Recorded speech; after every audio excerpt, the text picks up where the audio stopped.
This kid's fire.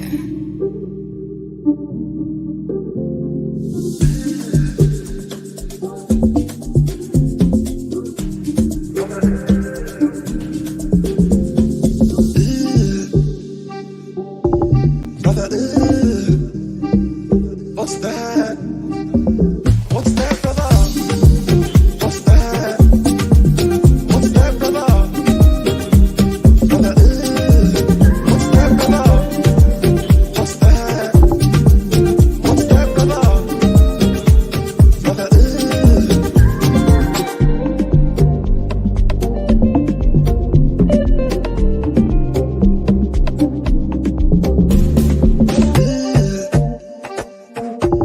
Brother, what's that? What's that, brother? What's that? What's that, brother? Brother, what's that, brother? What's that? What's that, brother?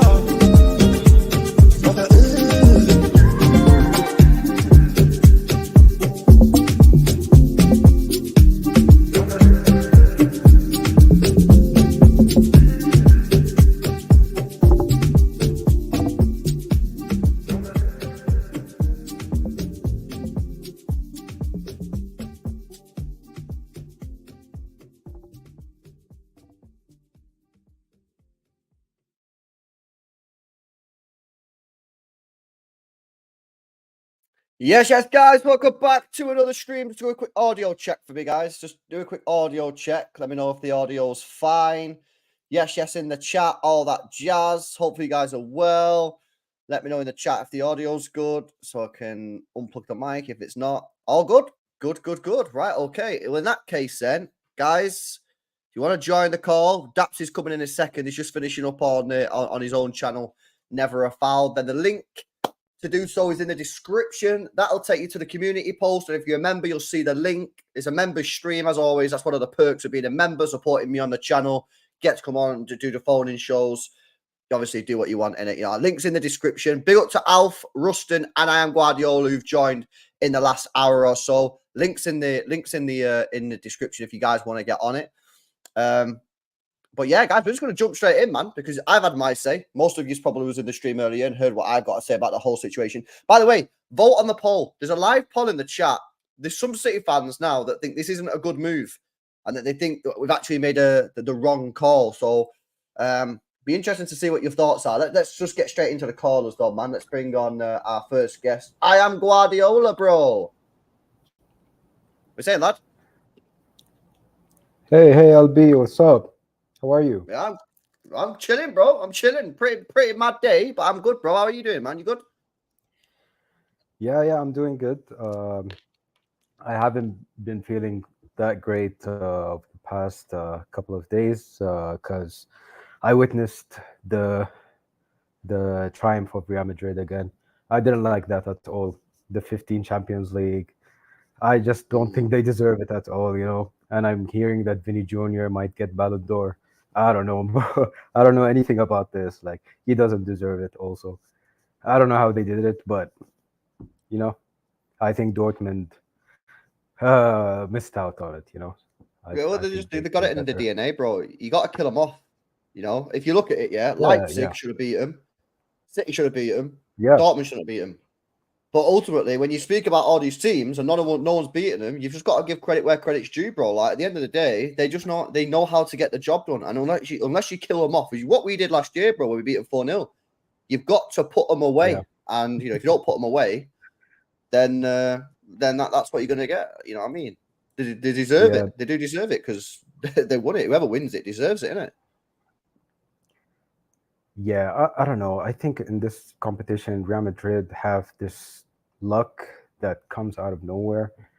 I don't want to talk about Real Madrid. Like, literally every time I see a YouTube video or a TikTok, I just like a trophy lift or like Bellingham cheering with the fans. I just don't want to see it, you know. I just Real Madrid for me is like Liverpool. I just don't like that team at all. It's like our rival right now. It's Real Madrid. I think you agree. And now they got even better with Mbappe. So it's just bad times for City fans to see what's happening at Real Madrid. You know, getting the Champions League and getting Mbappe and Vinny gonna like maybe gonna win the Ballon d'Or. But yeah, let's talk about City. So I was surprised with the news today. Honestly, I don't know how I feel about it, but I guess it was coming. Uh, uh, Man City had to fight back. I think it's a good sign for this 115 case. I think they realized that they have better odds than Premier League to win the case. That's why they're fighting back. I don't know much about how law works because we have a case against us. I don't know how we can sue something related to that case. It's weird. Yeah. I know that you are very invested in this case, so you would you would have more information than me. I listen to everything that you're saying, throughout the season. But in my opinion, like this topic became so boring for me. But A I'm lot of people actually said that, glad. bro. I've seen a lot of people on Twitter saying the same thing. Yeah, I'm just glad that it might end soon. I hope this is what I understand from your last video today, that it might end maybe in June. I really don't know. Maybe, right? Well, what they're saying is this case is gonna take 2 weeks, but it's not. This isn't the same as the 115 charges, so it's not really related.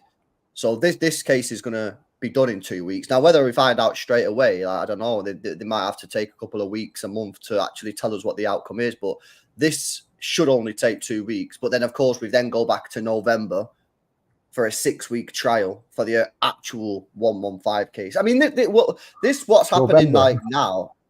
November is the actual legit one. This is, I mean, what's actually happened today is like, is it really that important for us as fans now? Like, City win it, City lose it. It's not really going to affect me that much. It's the one in November, really, which is the big one, you know? Yeah, well, I just hope they will do it. You know, I don't know, the lawyers for Man City.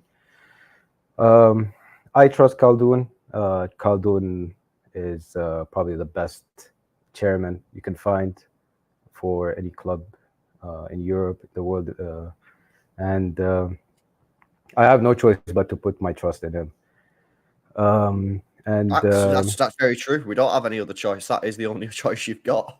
Yeah, I back my club. I backed my club since I became a fan, like in 2013, 14. Um, and I just love this club. In my worst moments, this club had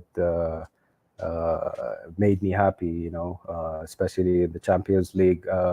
I was actually like not financially great last year, but I went to Istanbul and I witnessed my team Yeah, get go on, the bro. get. Yeah, I paid a lot of money, and I even got scammed for a ticket. I lost money Did there. you? So it's like I paid the ticket twice. Yeah, Bro yeah, got scammed, man. What the hell? yeah. So these scammers, bro, like they have these new tactics. They had a promoted post on Instagram, and I fell for it. Shit. It's okay. I still managed to get in the stadium and see the Rodri goal. It was a moment that I will never forget in my life. And yeah, I'm just glad that we did it.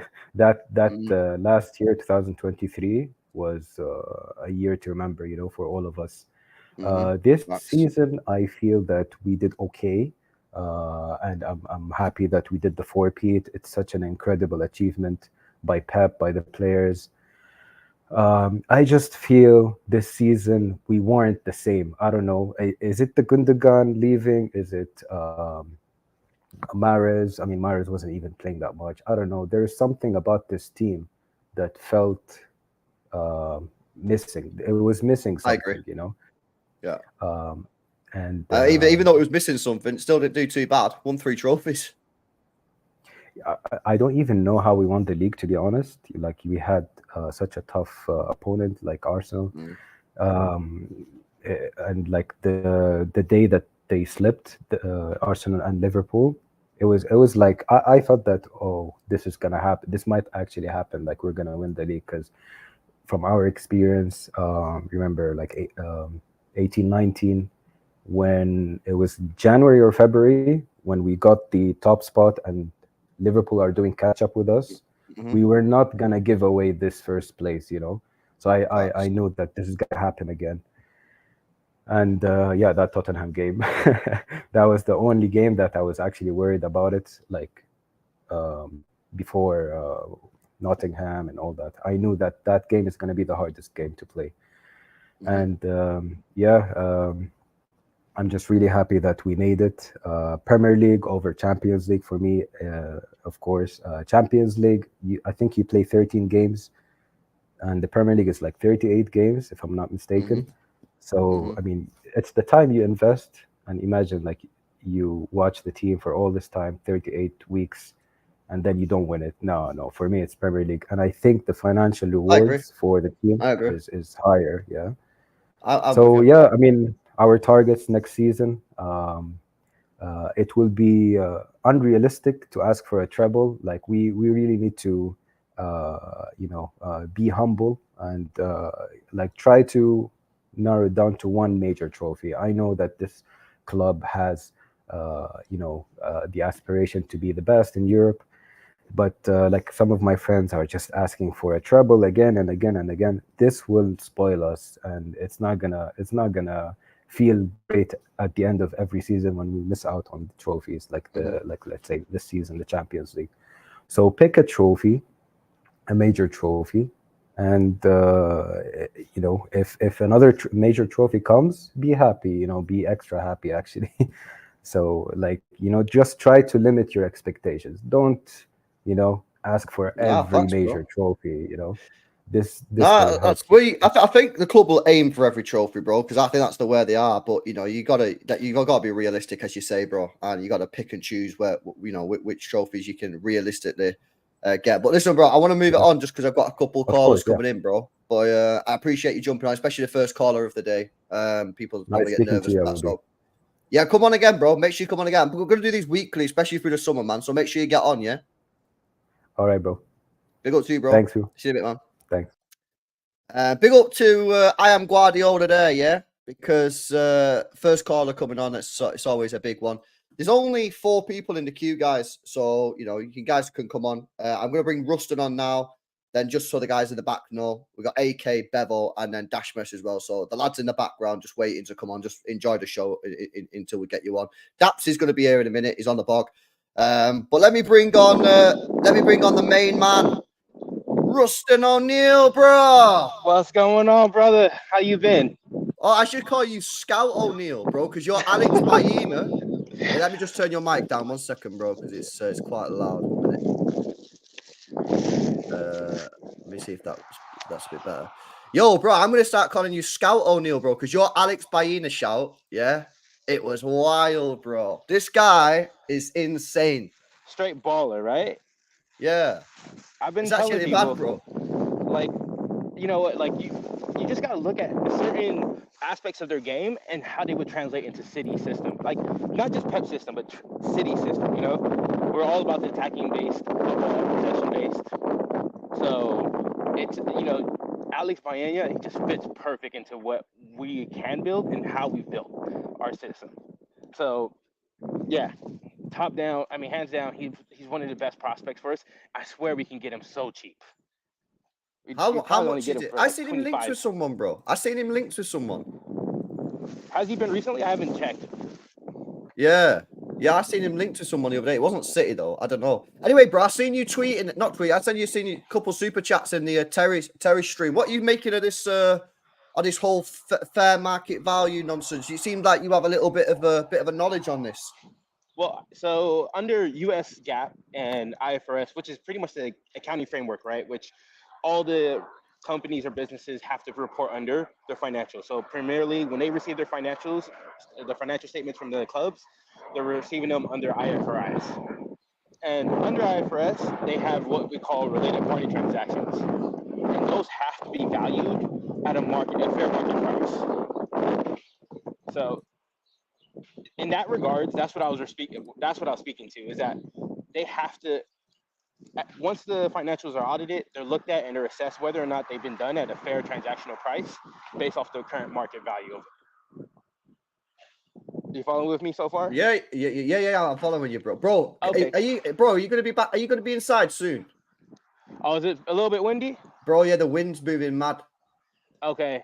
I'm gonna be back in like 10 minutes. I'm walking the dog right now, but Right. once I'll jump back into the queue and Come back in 10 minutes. I'll bring you back on, yeah? All right, sounds good. Love, bro. Next caller. Oh, it's MCFC Daps. What would you do if we won the treble? What are you saying? Good, man. Good. Just quickly get your take before we bring on some callers, bro. What are you saying on today's news? Well, City gone to war. Yeah. Bored of it. You bored, yeah? Bored of it, bro. It just means I don't know what it means. So, right, this is my problem. No one knows what it means, right? But the news dropped while you were on terrace, right? Just before I went on, yeah. Just before you went on terrace. Now, I didn't watch it. Hold tight, Terry. Doesn't mean that I do watch the terrace sometimes. Didn't watch it today though. But I have no doubt that there was a spin that City are basically pressing charges back because they're worried that they're going to be found guilty. That'll be the narrative.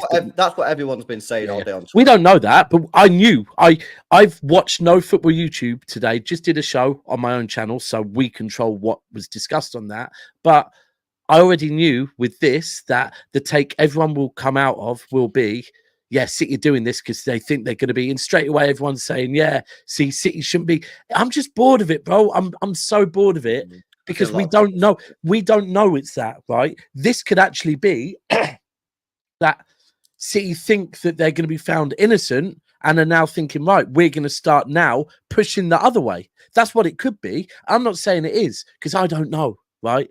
But all I know is that City are boiling piss. And when City boil piss, everyone that don't care about City want to talk shit about City. And I'm just bored of it. It's what it is. Look, I hope we take them to the cleaners. This is something that ultimately I wish we did a long time ago, right? Ultimately, the maddest thing is City almost like riding in on horseback back in Newcastle. That's the maddest thing. This is actually back in Newcastle because, City are in the big four. City are the big. Like, City are the best. City are getting all the sponsorship deals that they need. They're winning everything, yeah? City can spend what they want because we are the little cafe that managed to spend money in time and now have the same supply chain as KFC, the same supply chain as McDonald's, the same word of mouth with all of them. We are now part of the big four, right? So we don't need to do this. It's Newcastle that can't spend the money. We can spend the money. But all of this is ultimately the fight against what we always knew was there. The Glazers, the Crunkies, I'm not going to... Levy and his lot. This is against... Ultimately, if we... Sorry, I don't want to turn your channel into a political minefield like I probably just did mine, but ultimately, people that have... Right, so... People that say, for example, Free Palestine, right? And they will say that, look, the media, the Western media is totally against Muslims, right? And do you know what? I would tend to agree with you, right? But then those same people won't believe that that same media are totally against City's owners and are backing the American-owned clubs. And it's like, cool, you can twist any story to suit your agenda. Just be consistent with it. And for me, that is what ultimately they are saying. We are being discriminated against.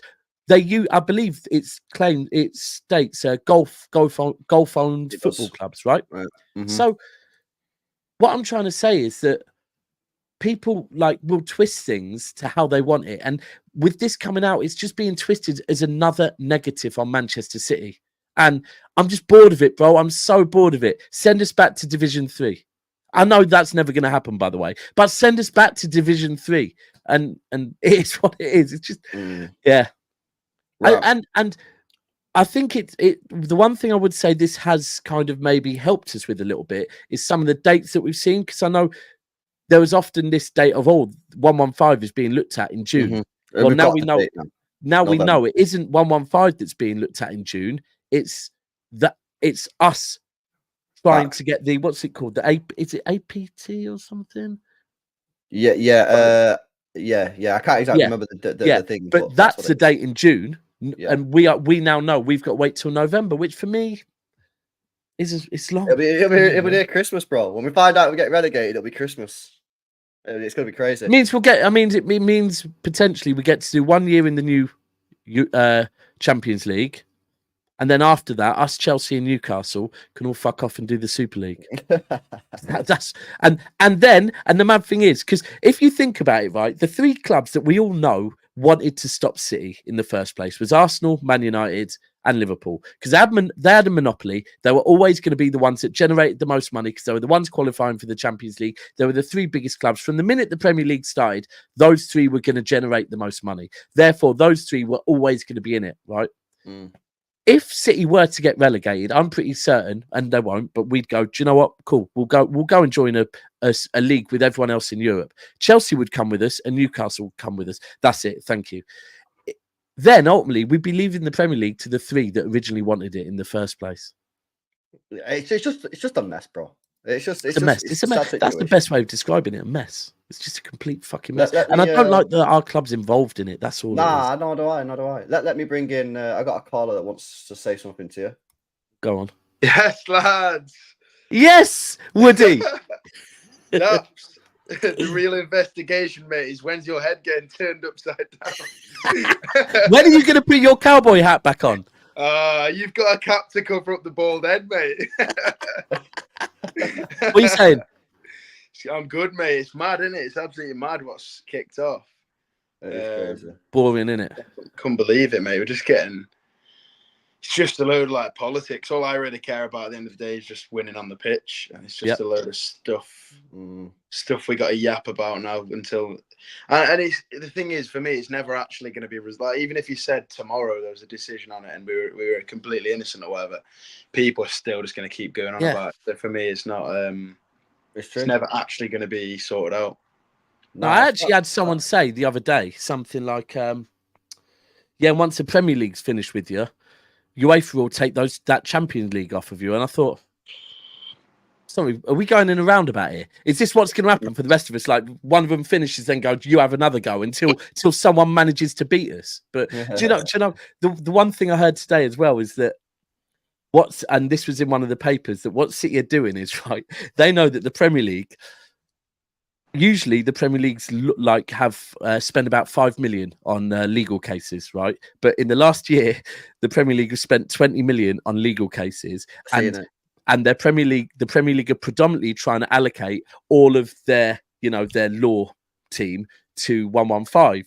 But then City in February decided to do these claims, and now they've had to split the group, and they're trying to, and they're going, oh, we can't cope with both, and that ultimately they think City are only doing this so that they can kind of limit the amount of resources the Premier League can throw at 115. Maybe that might be true. But I mean, we never know, do we? We'll never listen. Let me bring on a caller because we've been waiting a while. Big up AK, bro. You've been brought onto a panel show, lad. What are you saying? First of all, big up, lads. Big up, Daps. Big up, Luke. Yeah, mate. Nice meeting you, bro.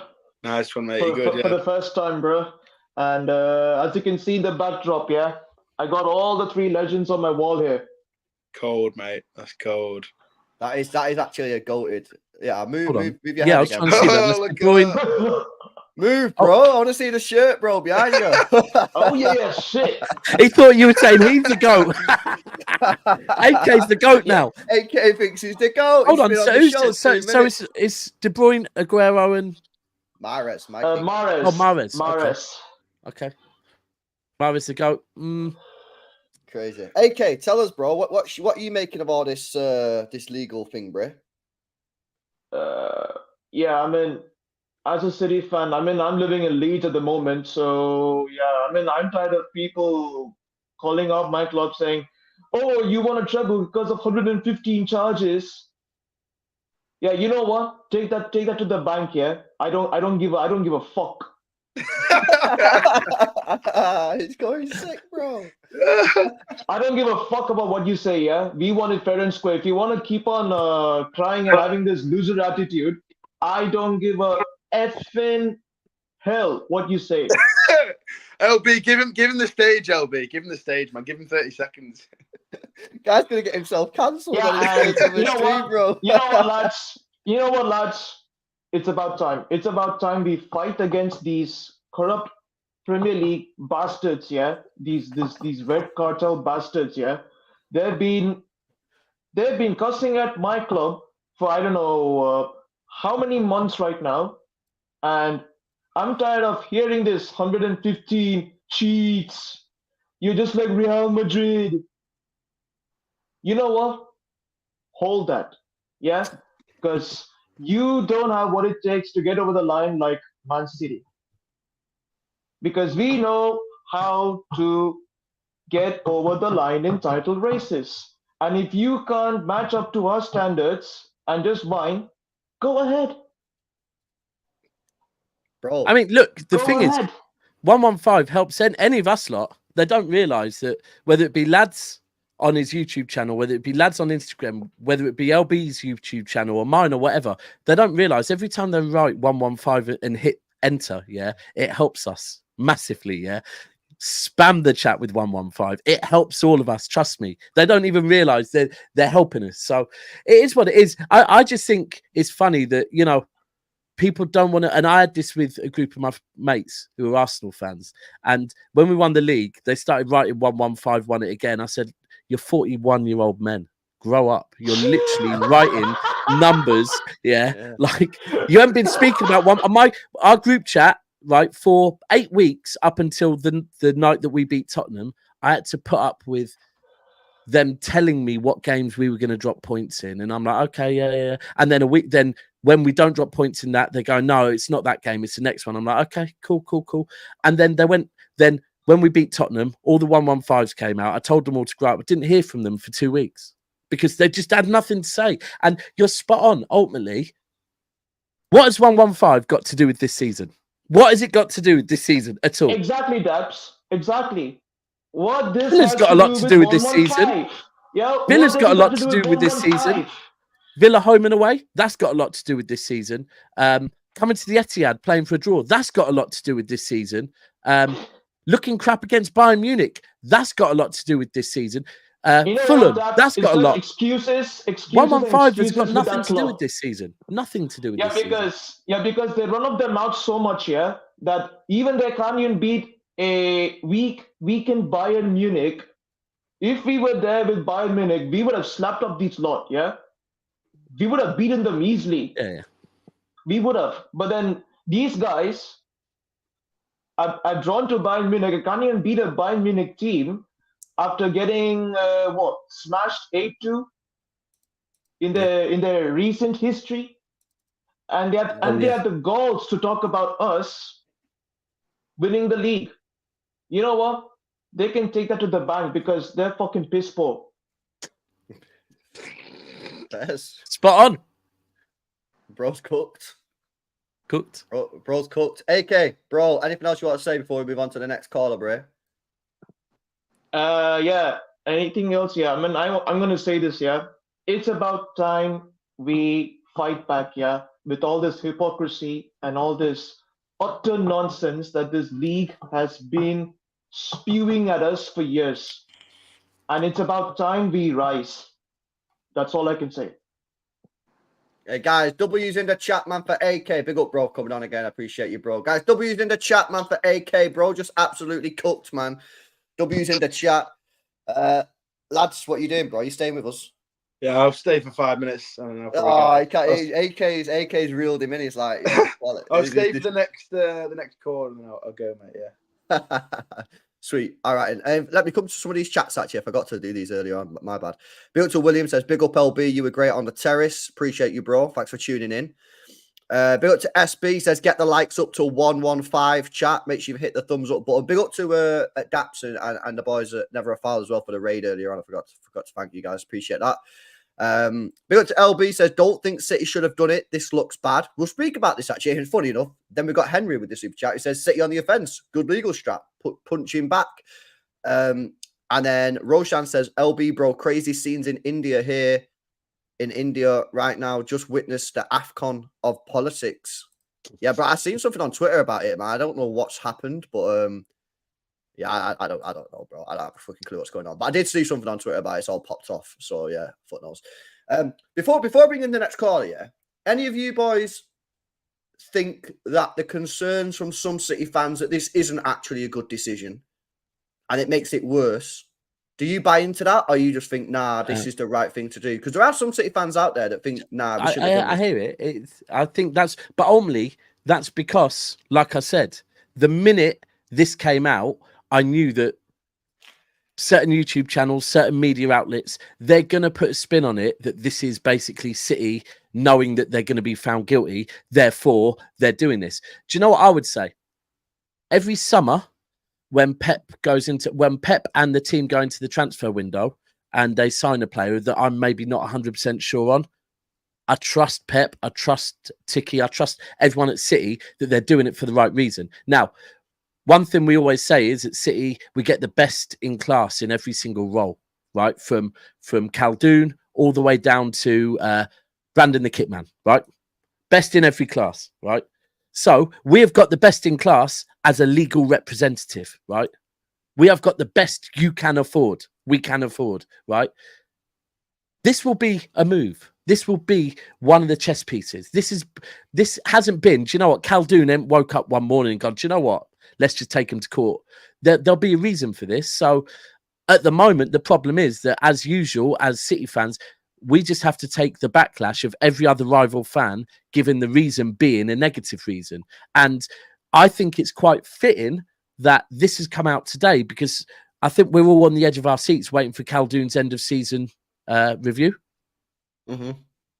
I would imagine that was released last year on the 19th of June, and that's 2 days after this. Do you not think he's going to do one? He's not going to say anything, mate. He's just no. He won't say too much, but he will put. I think he will say. Usually, when he does these, he says enough to put our fan base at ease a little bit to kind of. I think he'll. And I think that's all. I don't think he won't. He can't legally say too much. He's just going to say that basically they know what they're doing and trust the club. Yeah, I think you're right. Yeah. And do you know what? And the one thing that I said earlier, right, is, as a fan base, we like, if we find out, because Khaldoon and everyone's been telling us we're innocent. I believe Khaldoon seems like quite a face valued kind of guy, but let's move away from us having to believe a guy that we don't really know that well. Pep has been told that by Tiki and Serrano, right? Now they are Pep's best friends. He's been friends with them for years. If we do get found guilty, then there's going to be a big issue there, right? Do you really think Tiki and Serrano would be telling Pep we're innocent if we weren't? Do you really think that we would be building a third tier, which is predominantly for tourists? Let's be real. That's what that third tier is for. The hotel is definitely for tourists. The new shop is all for tourists. Do we really think Manchester City would be building all of that if we thought that we were about to be relegated to the Championship? Because listen, we don't need a 60-something thousand capacity stadium and a fuck off hotel if we're in the first or second division. So for me, I think we're going to be found. We're going to be found innocent, and now we just have to unfortunately ride what the media want to portray us as until it actually gets settled. And that's why I'm bored of it. Well, let me bring in Rustin. So I'm going to bring in Rustin, guys. Then we got Bevel, Dashmesh, and then Tinsay. What, Devo? Bevel, not Devo. I thought he said Devo. Is he dead yet? No. Lads, are you going? I'll stay in for this. I'll stay in, mate. I'll probably just. Rustin. I'm battery low, mate. So I'll just listen to Rustin. Rustin's pretty cool, man. He knows what he's talking about. Yo, big up Rustin, man. What you saying, Bray? What's going on, fellas? Shout out to Daps, lads. Been a while. I wanted to bring up. So I started speaking on that IFRS accounting policies about related party transactions. So every transaction has to be done at a fair market value price, right? So when they did the initial sponsorship, the Etihad sponsorship, was it 2009? It was being assessed under IFRS as a market price transaction, even though it was what it sounded to be inflated. What was it, like? I think 90 million a I think it year. was 10, I can't remember how much it was, but yeah, go on. I forgot what it was, but it was an insurmountable amount of money for like 3 years. It's like 90 million for 3 years, and then we redid another one in was 2012 or 2014. I can't recall, but then that was 400 million. But what people tend to forget is that it wasn't just with Man City. It was with the entire City football group. So that's why New York FC has Etihad as their sponsorship. Melbourne City has as their sponsorship. They also have some sponsorship in Mumbai City. So it wasn't just, hey, we're just sponsoring Man City. What were the two dates? The first one was 2009. The second was 2014. Yeah, I forgot. That's when. That's roughly. But that's relevant as well, because as well as the fact that it's not just for City, it's for the other members of City's football group. We've got to remember, in 2009, we hadn't even won an FA Cup, right? Under this regime, right? By 2014, we'd won 2 Premier Leagues, an FA Cup and a Carabao. So we were substantially bigger as an investment as well, right? Right. We were in the Champions League. We weren't in the in the Champions League. We weren't in the Champions League before that. So to me, it also, and then also just on this associated party transaction. So this was voted in February of this year, right? So the APTs were I think voted it's in 21. this year. I think it's 2021. It got updated this year, though. I got updated. It got updated this year, which is when City actually took the stance of we'll file legal action if this actually gets passed. Hence, this is the actual these are the repercussions of those actions or that vote that changed the rules about associated party transactions. So now we're just seeing the outcome. So this is actually them sticking to their word, saying if you do go forward with this, we're going to take action. So I don't think this has to do anything with the 115. This is simply, hey, we're digging our heels in the ground now, and it's about time to see City sort of do that, because as you guys already spoken about, we've been on the back hill for when it comes to 115, when it comes to any negative press. We've started sending cease and desist letters. Now we're actually like saying, all right, you know what, we're gonna stick our chest out. And I think that's why I love right now what City's doing. It's taking an unprecedented move that nobody else was expecting. Yeah, do you know what? You're right, actually, because I guess they've always gone, do you know what, we'll try to toe the line, right? But ultimately, once 115, we've gone to war. We've already gone to war. Once you're at war with someone, you're not going to take their shit no more, are you? Because you're like, do you know what? We're going to war with you over that. We told you we'll take you to this. And yeah, I think it's good to know that, because people won't say any of that. All people will say is, oh, yeah, this is to do with 115. Isn't 115 up to 2018 as well, by the way? Yeah. Right. Right. So it's literally got nothing to do with it whatsoever. None whatsoever. And just lastly, the one last part I want to bring up is people keep talking about the revenue numbers. Like, oh, how is Man City number 2 to Real Madrid? Look, we know the giants of Real Madrid. Like, that's understandable. But people don't understand the commercial value of being in the Premier League plus being in the finals of the Champions. Like, the higher the higher, or the placement of where you are in the league table determines how much you earn. The national televised games as well. And then in the Champions League, the further you go into competition, the higher increased revenues you're going to get. And it's not just a few $1 million. We're talking about $30, $40 million just from going from one stage, knockout stages to the final. Yes.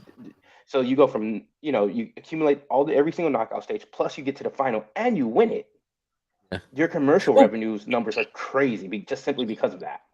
But Rustin, I mean, for me, I can tell you now, right? I put something in our group chat earlier on.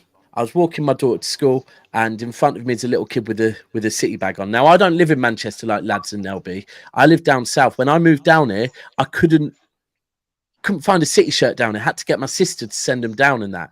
Now, kids round here, a lot of young kids, like my daughter's 8, in her class, half of them are City fans, right? at Christmas they want to be bought merchandise. So all of this, and you're from. I went to Abu Dhabi. Abu Dhabi. I know it's a country that sponsor, that own us, but they've got a shop that probably is bigger than most shops in the shopping mall there. In America, correct me if I'm wrong, but one of the most watched teams in America now is Manchester City. Yeah, and it dwarfs everybody else now. Yeah, Dwarfs. 2020 when the summer we got Pellegrini, I went Barcelona, shop on the Ramblers, had a Real Madrid, Barcelona section, Real Madrid section. The City section in there was bigger than Atletico Madrid section, and that was in Spain. So all of these things, but again, people don't want to understand that our fan base, yes, in England, game-going fans at the moment, we've got our core 32,000 that's growing year on year on year, but it's the same for everyone. Everyone has to start somewhere with their fan base. And I think globally, City have probably got now, because of City Group, we've probably got the biggest fan base globally in the next 10 years, would you say? Next 10 years, say it's growing. I mean, it's at an exponential rate compared to any other club. That's just the truth of the matter. People aren't going to decide to support Man United anymore. Daps, it'll certainly be, I don't know if it's going to be the biggest, but it'll certainly be of a size where you can monetize it to a degree where you're earning serious cash. Because that's what it's about, isn't it? Yeah, the thing is, the way I always look at it is that if you're not from Manchester or you haven't got a dad that you are supporting the same club as me, right? Generally, you will go with the club that is that's winning. As a young kid, you will. That's just the way kids are. Now, Man United, of course, we all know they've got, I think they're the second biggest club to Real Madrid. But are you telling me that young kids whose dads don't support Man United and they're not from Manchester, can you tell me any kids from other parts of the world now that are going to go, do you know what? I'm having Man United. It's not going to happen. So slowly, Man United's fan base globally will decrease. And as that decreases, Manchester City's will go up. Of course, other clubs are in there, but maybe 10 years was a bit naive. But what I'm saying is I think in 10 years, we will be up there. We will be. Nah, facts, probably is. Scout, you got anything else for us on this legal news? Anything else you want to talk about, bro? Nah, I just, that's pretty much everything. Just always keep in mind, United was one of the first clubs to go public in 1990 or 91. Brought in cash. That's how they paid for all their facilities and their wages. So don't ever act like they can't ever act like they've never had any money injected into their club. Yeah. Plain and simple. So, facts, bro. But cheers, laugh. Appreciate it. Big up to you, bro. Make sure you come on again. Big up to Rustin, guys. Big up to Scout Rustin. Also, give us the Alex Baina shouts. Big up to Professional Giat, says the Red Cartel came up. That's his name, bro. He changes his name every week, bro.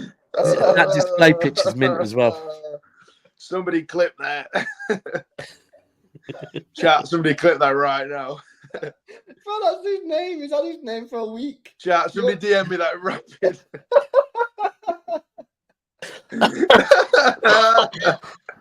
Oh shit, man.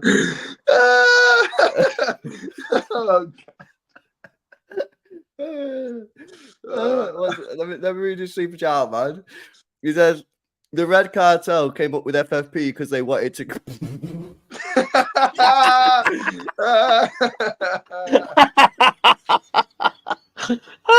Man, come on. I can't read it. I'll read it. Red Cartel came up with FFP because they wanted to keep their monopoly. Once they failed, FFP came into play to weaponized it. The US government does that, and the Reds are owned by Americans. Yeah, he's not wrong, mate. He's not wrong. LB, do you want to read that name one more time, mate? Bro, he's in the stream every day, man. He changes his name every week. He moves mad on his names. He moves mad on his names, bro. He'll have something else next week. Right, let's move on to another caller, man. Right, I'm off, by the way, but yeah, all right, bro. Peace out, man. Peace out, lads. Way to infinity and beyond. It's all right, Baldy. Don't call me Baldy. Yeah, Neville. All right, mate. How's it going? All right, mate. All right. Yeah, not too bad. What are you making of all this stuff? Well, to be honest, at the start of the show, I was riled up. I was ready to go off, and I was about to say, "Strap in, it's about to go down," but I've kind of forgot what I was going to say. So, professional gap bot kind of is just. But yeah, interesting one. So, I think there's a lot of things that have been talked about over this 115 charges, all this financial play bollocks. But if you look at it realistically, like, you know, people are saying, oh, well, you can't have shares in a company and then sponsor your football club. And you say, okay, but then isn't it just recently Red Bull have put an investment into Leeds, and Red Bull are now the sponsorship of Leeds? So it kind of feels to me like the entire sort of corporation, if you like, is kind of trying to fit a narrative of stopping one team winning. That's I'm a City fan. I can only speak as a City fan. I can't pretend that, you know, I can look at this any other way. But it very much seems to me like if Leeds make a transfer like that, and, you know, buy a little bit of the company and then set up the sponsorship of that company, no one bats an eyelid to it because nobody cares, because Leeds aren't winning. I think if you look from sort of the ground up, you know, there's talk of the Premier League maybe playing some games out over in America. You know, you look at it realistically, I don't actually think they care about the players. They just care about bringing in the money. And ultimately, that's kind of where this whole thing kind of fails, is that they're only interested in one side of it. They're not interested in the footballing aspect at all. And it's the way Who's that that, the Premier League? The Premier League aren't? Or who? Just in general, but the Premier League are looking at playing games over in America, and just different things like that. And it's, you just look at it and you're like, you don't care for the welfare of these players. You don't give a shit whether they're playing in Spain in the Champions League on, you know, Tuesday night and then having to fly out to Miami to play a game against United or Bournemouth or whoever it may be. Like, just where's the logic? You know, they say that, you know, they care about these clubs and this is the reason why they're putting these FFP rules in place, and, you know, they're making all of these changes and things. But then when you look at it, it's like, you don't want, like Newcastle, for example. Newcastle aren't allowed to spend the money that they've got. But the Premier League say, okay, well, we'll jet you off to Vegas to go and play a football game over there because that'll bring money in for us. They don't care about the football clubs. They care about themselves.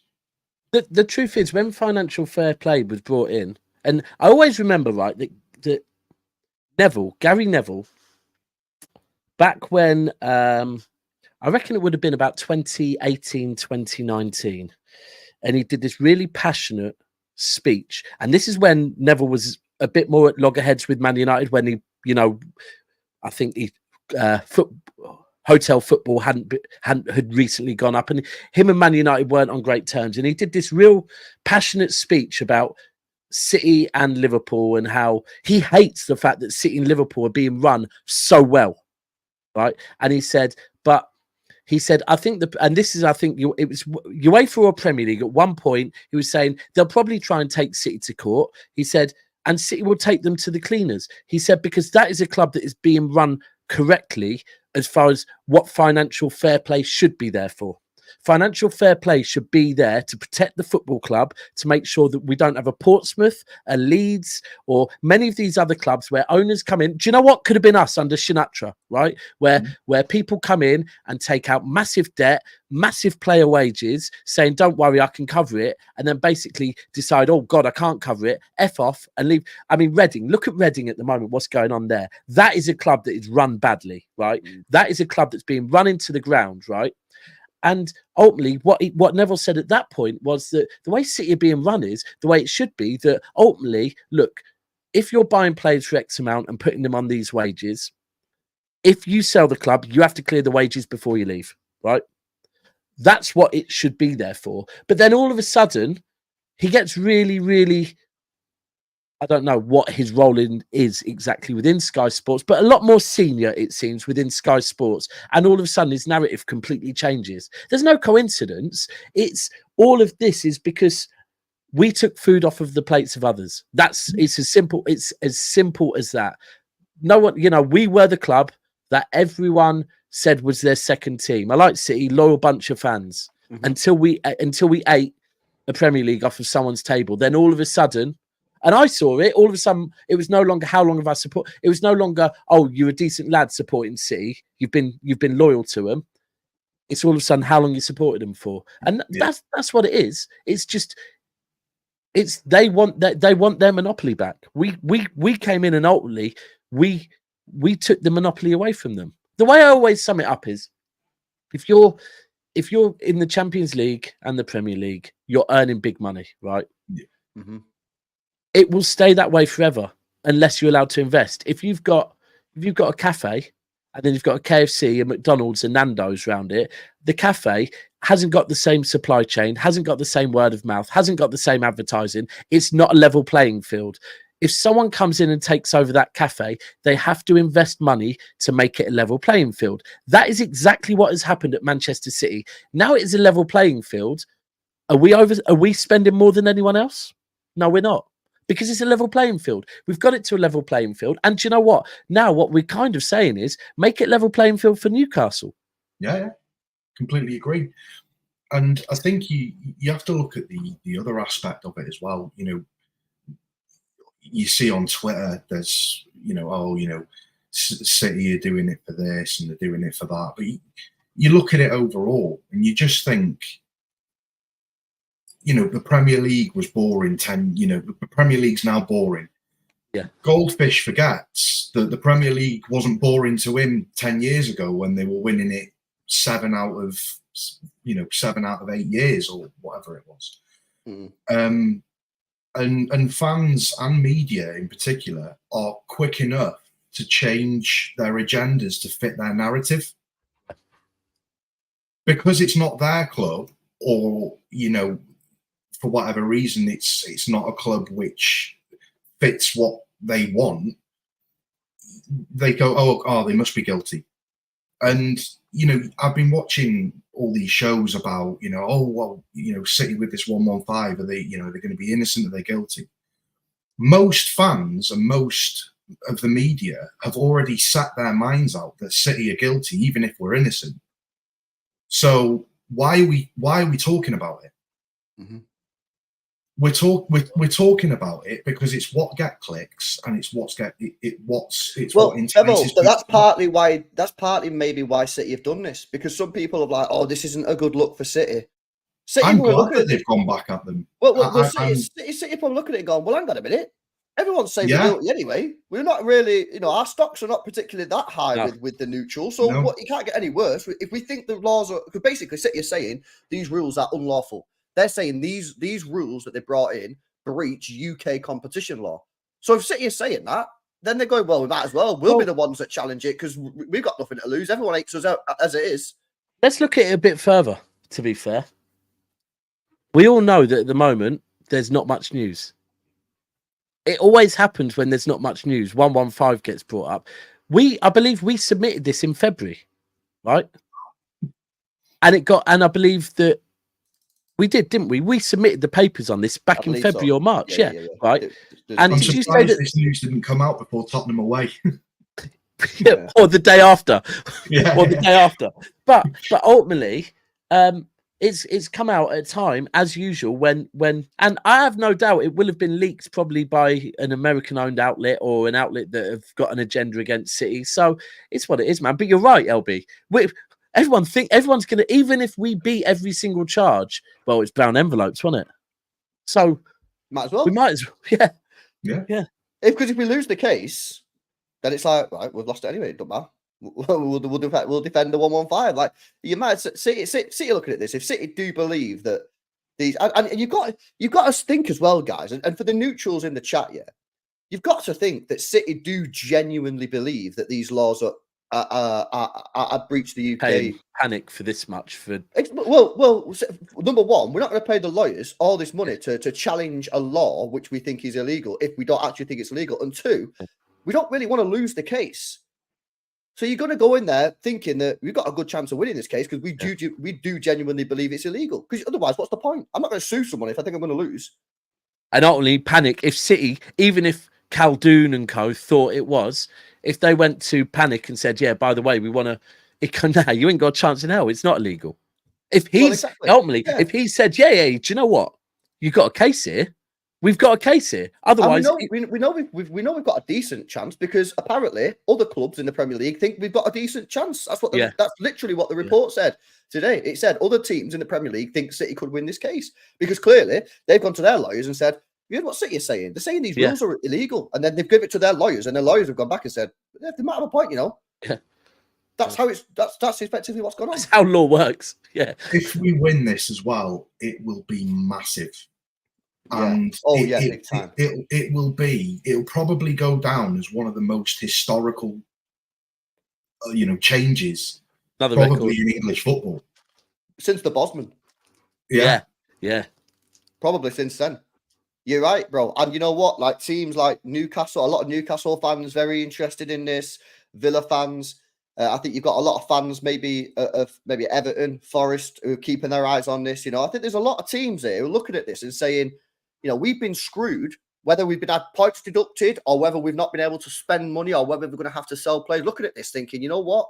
Fucking go and do them. You know what I mean? So, and I think there's relevance to it. The fact that we are at a point now where this particular ruling, I don't know it too much, but we don't benefit from this as much as Newcastle will. Because we're in a position where we can spend money. We're earning a lot of money. We can spend money, right? Newcastle are the ones that are kind of really wanting to spend money but are being held back. Everton the same. There's many clubs that actually benefit from this more than City do. So if City are pushing it, it kind of is, you know what, people say we're ruining football. Maybe we're saving football. The weirdest thing very well, bro. Oh, let's boil some more piss. We're saving football. The weirdest thing that I find about it all is they say, oh, City are ruining football. But if you look at it, we actually spend less per window than a lot of other clubs. And when we pick up the gems like we have, like a Kanji and Alvarez and players like this, and Ortega free. Other teams could have signed those players. Yep. They just chose not to. And that's not because we're splashing the cash and spending it like it's nothing.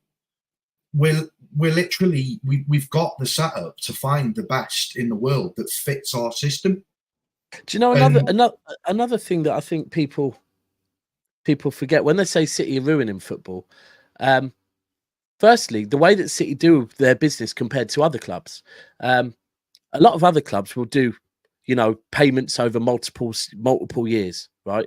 Which ultimately means that money doesn't, because say we buy a player off of another Premier League team and we pay up front, right? That means that club straight away has money to go and buy a player from, say, a championship team who then has money. So what I'm trying to say is the money is filtering down to grassroots football. Maybe not as far as grassroots, but you see where I'm going. You have other big clubs that don't do that. They say, we'll pay you over 5 years. Okay, that's fine. You can afford to do that. But when you get to a kind of first division or second division team and they need the money. They can't have it. And secondly, if they're going to take City to court over all of these things, we have to remember, I believe the Sergio Aguero moment itself boosted the Premier League's income on sponsorship by something crazy like 40 million. Just that one moment, right? Probably, because they're still living off it now. They're still playing the adverts now. and the beauty is that if we're being real, we do that most seasons. Because apart from the 100-point seasons, we like to make it a story, right? We do. Villa, Even this season, down to the last game of the season again. All of this helps to boost the Premier League's income. And what are we going to do? If City get found guilty, they're going to go, right, hold on a minute. That would mean that the Premier League didn't earn that money. So now we have to go back and start all of the actions that are ultimately off the back of what City do. Yeah. We're helping to improve the Premier League as a product. And anyone that says that we aren't are just ultimately Man United fans that never said a word when they were dominating football. Never said a word. Look, let me get another caller in here. Bevo, you want to stay? Yeah, I'll stay on, mate. Yeah. Let me bring in Alf. Dashmesh and Tin say their cameras are off. So I don't know if they're still in. No, Alf, bro. Expect Erling's dad. I don't know. Are you Erling's dad? Probably not. No, it's actually based off Jan Nepomniachtchi, a Russian chess player. Because I watched him in the Chess World Championship. He lost against Magnus Carlsen. He lost pretty badly. It's the worst ever defeat in a Chess World Championship final. But I liked his haircut, so I copied it. Okay. So yeah. Did you watch that interview by the Yeah, way? I was going to say the Pep interview. Yeah, I did. I watched all of Magnus Carlsen. I love him, but he's a bit arrogant. So that was a mega interview. That, by the way, chat. If you've not seen that interview, yeah, Pep Guardiola and Magnus Carlsen, hosted by FG, go check it out on City's YouTube. That was actually one of the best things they've ever done on that channel. So, yeah. Anyway, Alf, talk to us, man. What you got for us, Bray? Well, I haven't read the Manchester City thing yet. I want to do that, but from what I've heard, Manchester City is basically saying that their lesser fair rights are being violated, which is your free market rights. Which, I mean, fair. Premier League has pretty heavy restrictions.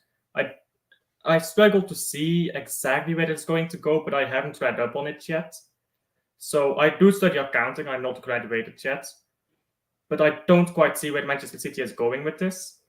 Like, I don't know if they're actually thinking that they will win, because if you look at the United. Well, why would they have done it though, Alf? Sorry to interrupt you, bro. Alf, why would if they don't think they were going to win? Why would they do this? Well, there's reasons why you would do that kind of stuff, and one of the reasons I think is to just take attention away from the 115. And if Manchester City lose and then they win to 115 charges, they can say, we didn't bribe the judges because look at this case, we lost it. Now, of course, they can also be thinking, we can win this case. I don't know I haven't read up on it, as I said. But if they're actually going after free market rights stuff or anything like that, like fair value, is pretty much what it's at. Mm-hmm. I'm assuming they're either going to go through the UEFA case, which is like UEFA. UEFA has like a department which does fair valuation, which has already said it's fair value. So I'm guessing they're either going to do that, or they're going to go after laissez-faire, which is basically the principle that you have the right to do as you like in business, with of course a few restrictions within law. But yet, I don't imagine that this is as big as people make it out to be. But at the same time, like you have to think that Khaldun has a plan when he makes these choices.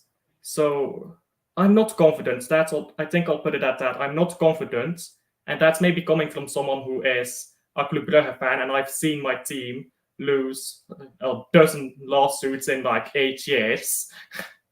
And we finally won it though. After 8 years, we can build a new stadium. It took us 8 years to get a permit. What club? What club? Club Brugge. Club Brugge. Oh, Club Brugge. Oh, Club Brugge. Yeah. You had legal problems, have you? Better call Saul. What's wrong with your football club? Come on, it's like a therapy session. You cheating bastards. You cheating bastards. Newcastle fans, join the show. Who else do we want on here? Come on, man. Get Everton, get Forest in here. When you want to build a stadium or a big thing, you have to like get a permit. And our stadium, Jan Breidel, it's kind of like Old Trafford in that it's falling down. And he wants to get a new stadium.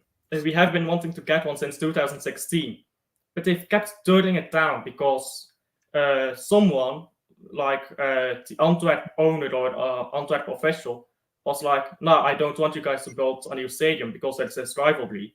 and it basically kept getting turned down because he had some land that was in that area or something. It was hella crazy, but he lost that land somehow. I don't know how it happened.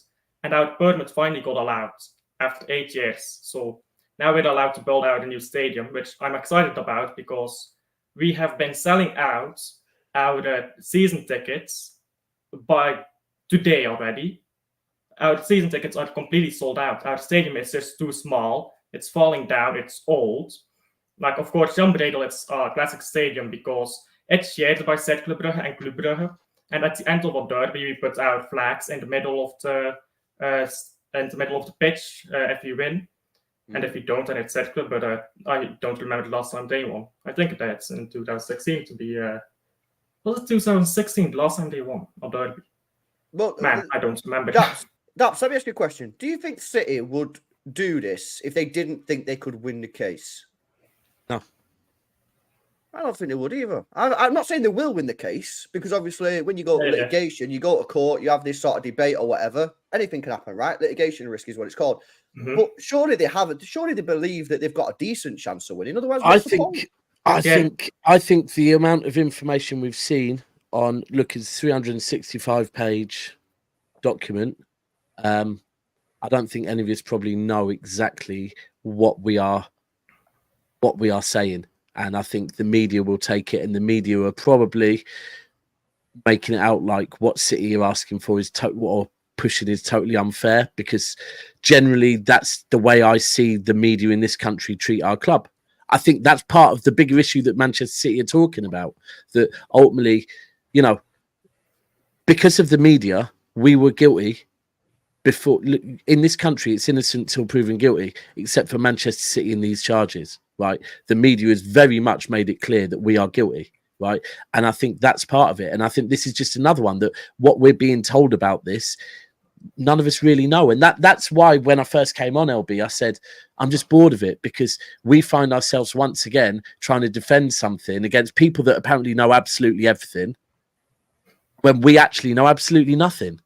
But because we're City fans, we're saying, no, look, we trust our board. Our board have told us that we're going to be found innocent. The board has told Pep we're going to be found innocent, so we'll back them.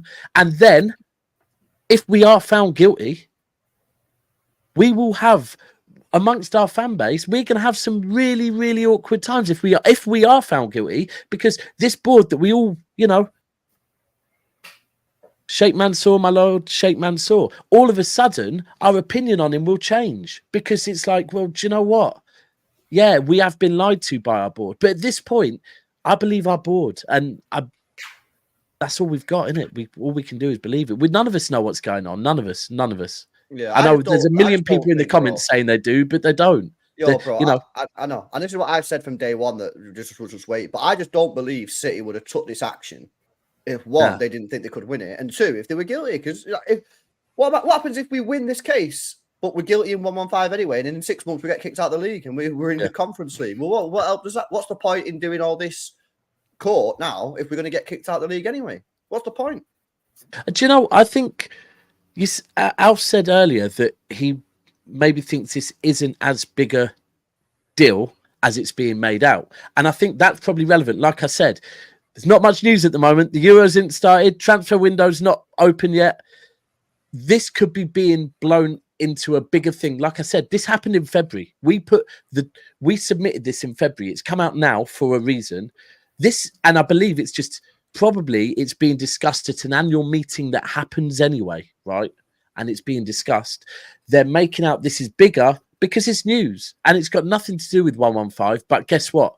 Of course they're going to link it to 115, every single media outlet. So yeah. Just one thing to add on that as well. Alf, you know how you said obviously you've not read up on charges and stuff like that. Do you think that your decision on City being guilty has been influenced by the media that you? Oh no! For example, like any TV shows or anything that you've heard. I do want to say I don't think Manchester City is guilty of the charges. Like you. I don't think they're not guilty, and I don't think they're guilty because. This is one of the things you learn as an account. This is the first thing that I was taught when I walked into college. You don't have the right to decide that. That's a course right, and you don't have the right. You can't say one way or another, and you'll see then. As an accountant, all I can do is say the facts, and I don't know the facts because I'm not Manchester City's accountant. So, sorry, I can't really comment on whether I think if City has a culture or not. I don't have the right, and as someone who studies accounting, I have to follow those principles because I can actually be followed up on those things because I'm someone with a possession of, I don't say, what's the English word? It's not power, it's, what's the English word? It's escaping me, but as someone who is studying to be an accountant, I'm someone who's going to be looked upon, to be expected to follow those principles. Yeah. And if I lie, then if I make big statements about Manchester City as guilty or something, I actually have legal liability about that. Manchester City can actually sue me about that, even if I'm not popular or famous, because I am studying accountancy. So that's something I have to be careful on making statements on. Nah, bro, this is what I said from day one. Find out if Goldbridge has studied accountancy. Yeah, probably not. I said from day one, bro, that my position on this is, and I'm not telling you to do what my position. Everyone you can do what you want. My position is, I don't know if we're guilty. I don't know if we're not guilty. I'm going to wait for the decision, and then I'll read the document, just as I did with the cash document, and then I'll decide what my actions are going to be as a fan from that point of view. But that's my point of view. Alf, I'm going to bring on another caller. Anything else you want to say, bro, before we move on? Yeah, I do want to say one thing, actually. Yeah. You discussed earlier about Arsenal and Liverpool. And, well, I do want to talk about the hypocrisy in Premier League fans. So, Club Brugge, we're currently the richest team in Belgium. We just won the league title. That earns us 34 million, winning the league. Brentford bought our third best player, not even our best player, our third best player, like 15th in the Premier League or something, for 37 million. So that's 3 million euros more than what it is if we win the league title. So Premier League clubs talking about money, and Liverpool and Arsenal especially, that's just something that seems very hypocritical. That's just hypocrisy, in my opinion. Greedy, bro. Everyone in this league is greedy, bro. Yeah, I mean, I grew up in a family that's managed a cycling club. So I have a bit of experience with these kind of things, and the amount of corruption that goes on in actual sports, and it's the same with Manchester City, but it's the same with all the big clubs. Like, I'm going to be honest, there's probably truth in these 115 charges. But that's every sporting club, every organization does this. You have to recognize that at some stage. That's the one thing that I think we always need to remember, that Manchester City's chairman, has always said. His statement always has been that he just wants an equal playing field, right? He just wants it to be the same. If you're going to invest, and this is the whole thing, when they came and said, "Well, we want to see all your books," we don't need to show you all our books. Have you gone to Arsenal and said, "Can we see all your books?" Have you gone to every other club? And all he said is, just be consistent. Be consistent. And I think that is ultimately the issue. Even if we move this conversation to VAR, all we want is consistency from the Premier League. That is all, and that's all Manchester City have consistently said. Consistency. And maybe at the moment, this is part of it. That this is them going, do you know what? Consistency. Yeah. So and we're gonna bring this now. I study analytical accounting, to be exact, and I don't know English law. I'm Belgian, Belgian and German, but I live in Belgium. But in Belgium, you have like different codes in your accountancy, and code 7 to 9 in Belgium, that is not published publicly. That's all analytical bookkeeping. You keep that personally. And one of the things is, if you're in a lawsuit, you don't hand over that stuff to investigating bodies. You hand that over to courts, because this is something that happened in Belgium once. They got the analytical information, and they falsified evidence using those numbers. It's really easy to falsify data. We don't do that in this country, bro. Okay. No, hold on. But we're honest in this country, bro. do you know if that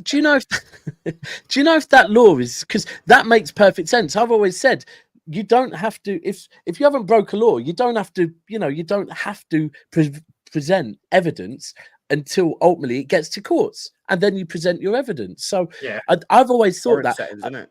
I think even when you talk about hypocrites, Arsenal are a great. Arsenal love to call us an oil club. Their stadium's naming rights is the Emirates, right? If you don't understand how hypocritical that is, literally, you have it on your shirt and your whole stadium is called the Emirates, right? But then you want to call us oil club. And if you actually look at the deal, they get 50 million a year, right, for Arsenal Football Club stadium and for the shirts. Not Manchester City. City Football Group gets 80 million, so 30 million more per year. Now, that's not one club, that's every club in City's football group. But then also, we have to be real. This deal with Emirates that Arsenal signed, where were they in the league when they signed that deal? Right? What were they winning? And then you look at, they probably weren't even in their latest deal, they probably weren't even in the Champions League, right? Whereas City are winning everything. So I think it's just you don't get all of this. No, media never ever do actual comparisons like that. So no, they'll never do that. Listen, Al, I want to thank you for coming on, bro. I'm gonna move on because I've got some more guests coming on. But big up to you, man. Thanks for the lesson, bro. Very interesting, very interesting. Big up to Alf, man. Big up to you. Hopefully he'll come on again in the future. Bring Vinny with him. Yeah. Bring Vinny with him. Right, we've got 4 more callers. We got Dash Mestin, Say, Paritosh, and Tariq. So we'll get through these guys and then we'll wrap up. Bevo, Daps, you out for time or you need to go? Yeah, no, I'm good. Yeah, I'll stay. All right, I just wanted to make a really quick point on what Daps said about hypocrisy, and it speaks truths, because you only have to go back 12 months ago when there was talk about a sheikh buying out United, and they were twerking for it. Oh yeah, they wanted it, and because they with Liverpool, by the way. Same with Liverpool. Same with Liverpool. But then you look around the media around that, and they say, "Oh well, it's okay because Man United are a bigger club than what Man City were at that time." And it's like, again, you're changing your agendas to fit a narrative. It's Do you know? And it's the one. It's the one thing I said when we first got taken. Well, not when we first got taken over. When we first won a league, and people kind of were saying it, but that's when all of the people coming in and investing money, it's not fair. And my view was, no football fan has more deserves to see success more than any other football fan. And it's the same with the history argument. I don't like when people say, "Oh, someone's history is bigger than." Go and tell a Peterborough United fan that they ain't got no history. They've got history. It's their own history to them, right? Yeah. Now, if our owners decided to go tomorrow, firstly, I'd say thank you that they've left us in a better position. We'll be stable again, unlike how we were with Sinatra. Secondly, they've helped the city of Manchester. Thirdly, they've given us great memories. But do you know what? If they go and buy Scunthorpe, fair play to Scunthorpe's fans. They should be allowed to invest money into Scunthorpe for Scunthorpe fans to get a bit of fun. Like it's just that is, and ultimately, even as fans, the owners want a monopoly, but also the fans want a monopoly as well. The fans think, like, I've had Arsenal fans say to me before, "We deserve it." Sorry, most of your life as Arsenal fans at my age, you've had a pretty good innings. Why? Yeah. Oh, but we've had a few hard years. What? So you deserve it more than teams that have been, teams like Luton, for example, that had to go down. No one deserves it more than anyone. Facts. No. I agree. No, true. Big up again to Professional. Says, in my opinion, these football organisations like FIFA, UEFA, Premier League, it looks to me like they are trying to retain the last of the diminishing power. I agree, because their power is definitely diminishing because they've lost control. Yeah. And it's how hard they're going to fight. Facts. Great comment, bro. Great comment. Right, let's bring in the next caller. It's my bro, Dash Mesh. We're saying, bro, thanks for waiting, by the way, man. I appreciate you waiting while we get through the callers, bro. Hi, LB. Hi, Daps. Hi, Bevo. How are you all? You good? Yeah. Good. Just getting all the thoughts regarding FFP, all the latest case, charges, everything. And like I agree, it's totally hypocrisy from the most of the red cartel clubs, and like they wanted Saudi ownership, Qatari ownership, and now they're like they want to pin us down for charges. And like I'll just talk about the case which we got to know about today. Like I don't think even if we lose, we are not losing anything. We are just trying to get some positive out of it. And like others suggested that we might win, and if we win, definitely 115 charges are going away. Then there's no point of those charges if these rules go away. But even if they don't go away, nothing changes essentially. It's still the same. We are still charged for 115 breaches and we'll fight it. And as Khaldun said, we are innocent. So let's see what outcome comes. But today's case doesn't really matter. And also I would say one thing which I thought and people are not talking about, this rule, like the case against this rule, it's not just about the past, it's also about the future. Because if you guys remember a few months back when we got linked to, I don't think Frimpong or someone, or some Girona or some player, and people started talking about cities getting that player because they own that club, they are getting a better deal, they won't pay the fair market value. So I also think it's also to prevent the future. Like why is City Football Group getting all these clubs to benefit? Like every business would benefit if they have other like sub companies or businesses. Like why would they buy it if they can't benefit from it? So it's also about future. Like if we do a deal with New York FC or if we do a deal with Girona, people would say you just got a good deal because they were your own club essentially. So I think City is also looking into that side of a thing rather than just looking into the past. Well, And that's true the because that's what the thing said today in the report. It said City believe as well that these rules are going to hinder that what you're saying. Like it's not going to allow for a full. You're not be able to get the full money from it because they're not going to view it properly. When this independent company look at the value, City don't believe that they're going to look at the full group value, which is what you're saying.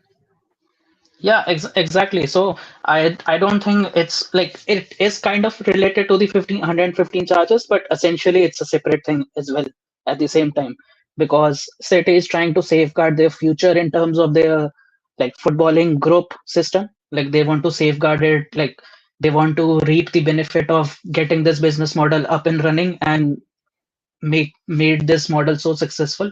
And now many clubs are trying to follow the same process. So it's more focused towards the future. And I think 115 charges anyways, it's separate.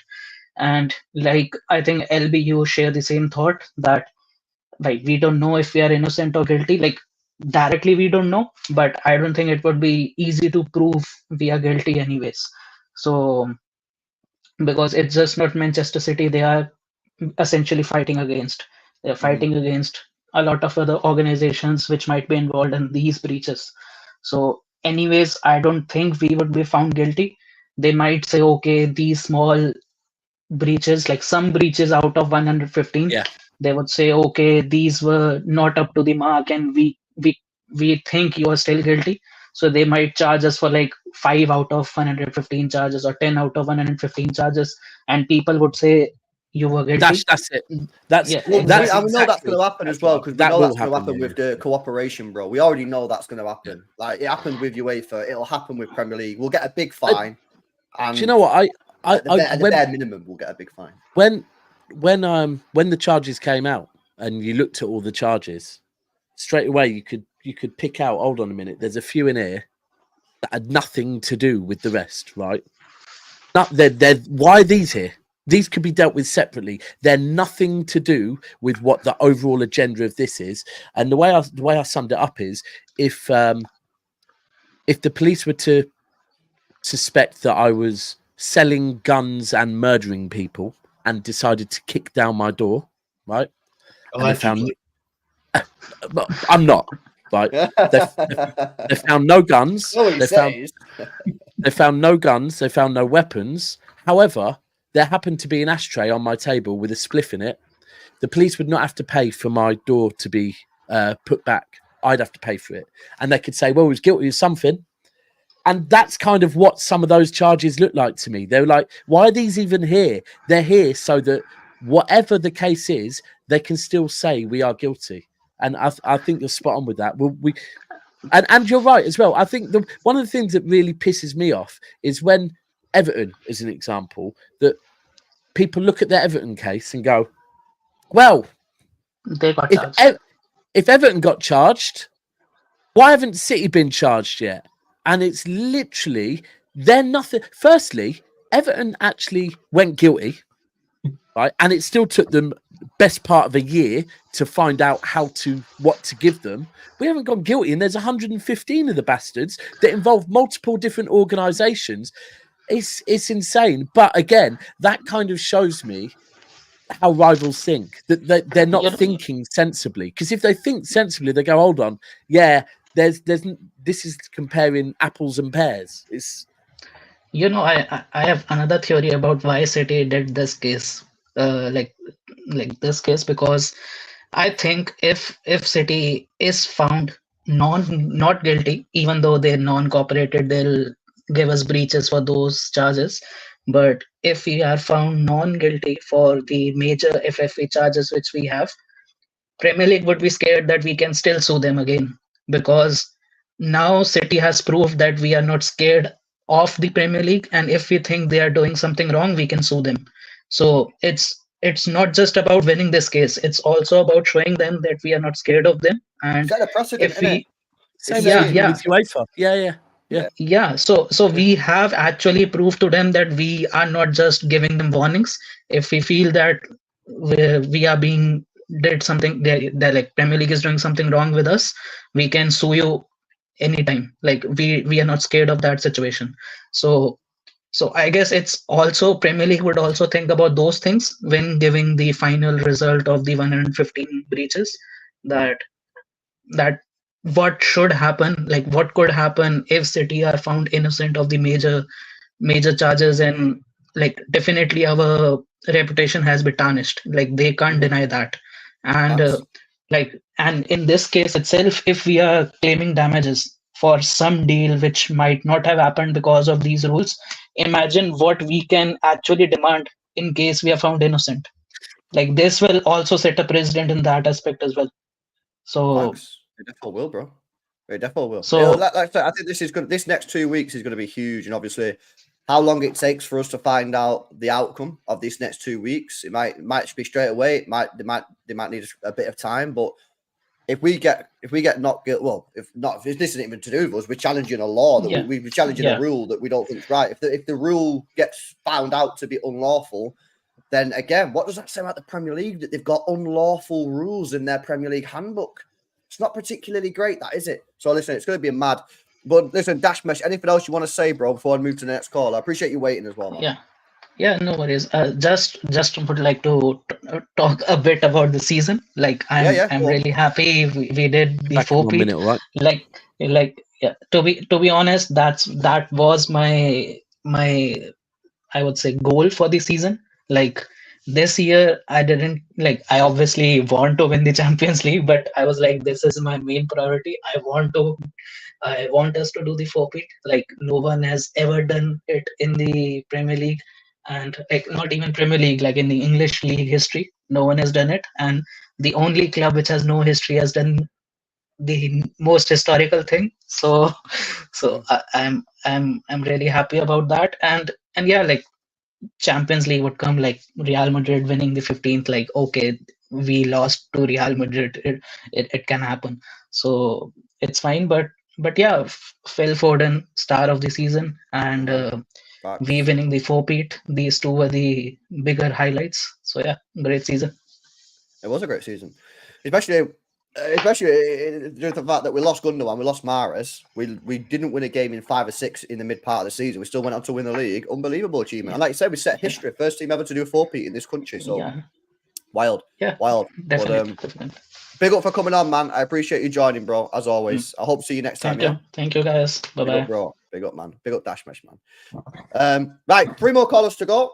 We got Tinsay coming up. Then we got Paratosh in the background. Looking like a pretty sick background that as well, Paratosh. I don't know what's going on there, the green screen, but it looks sick, bro. And then we got Tariq as well.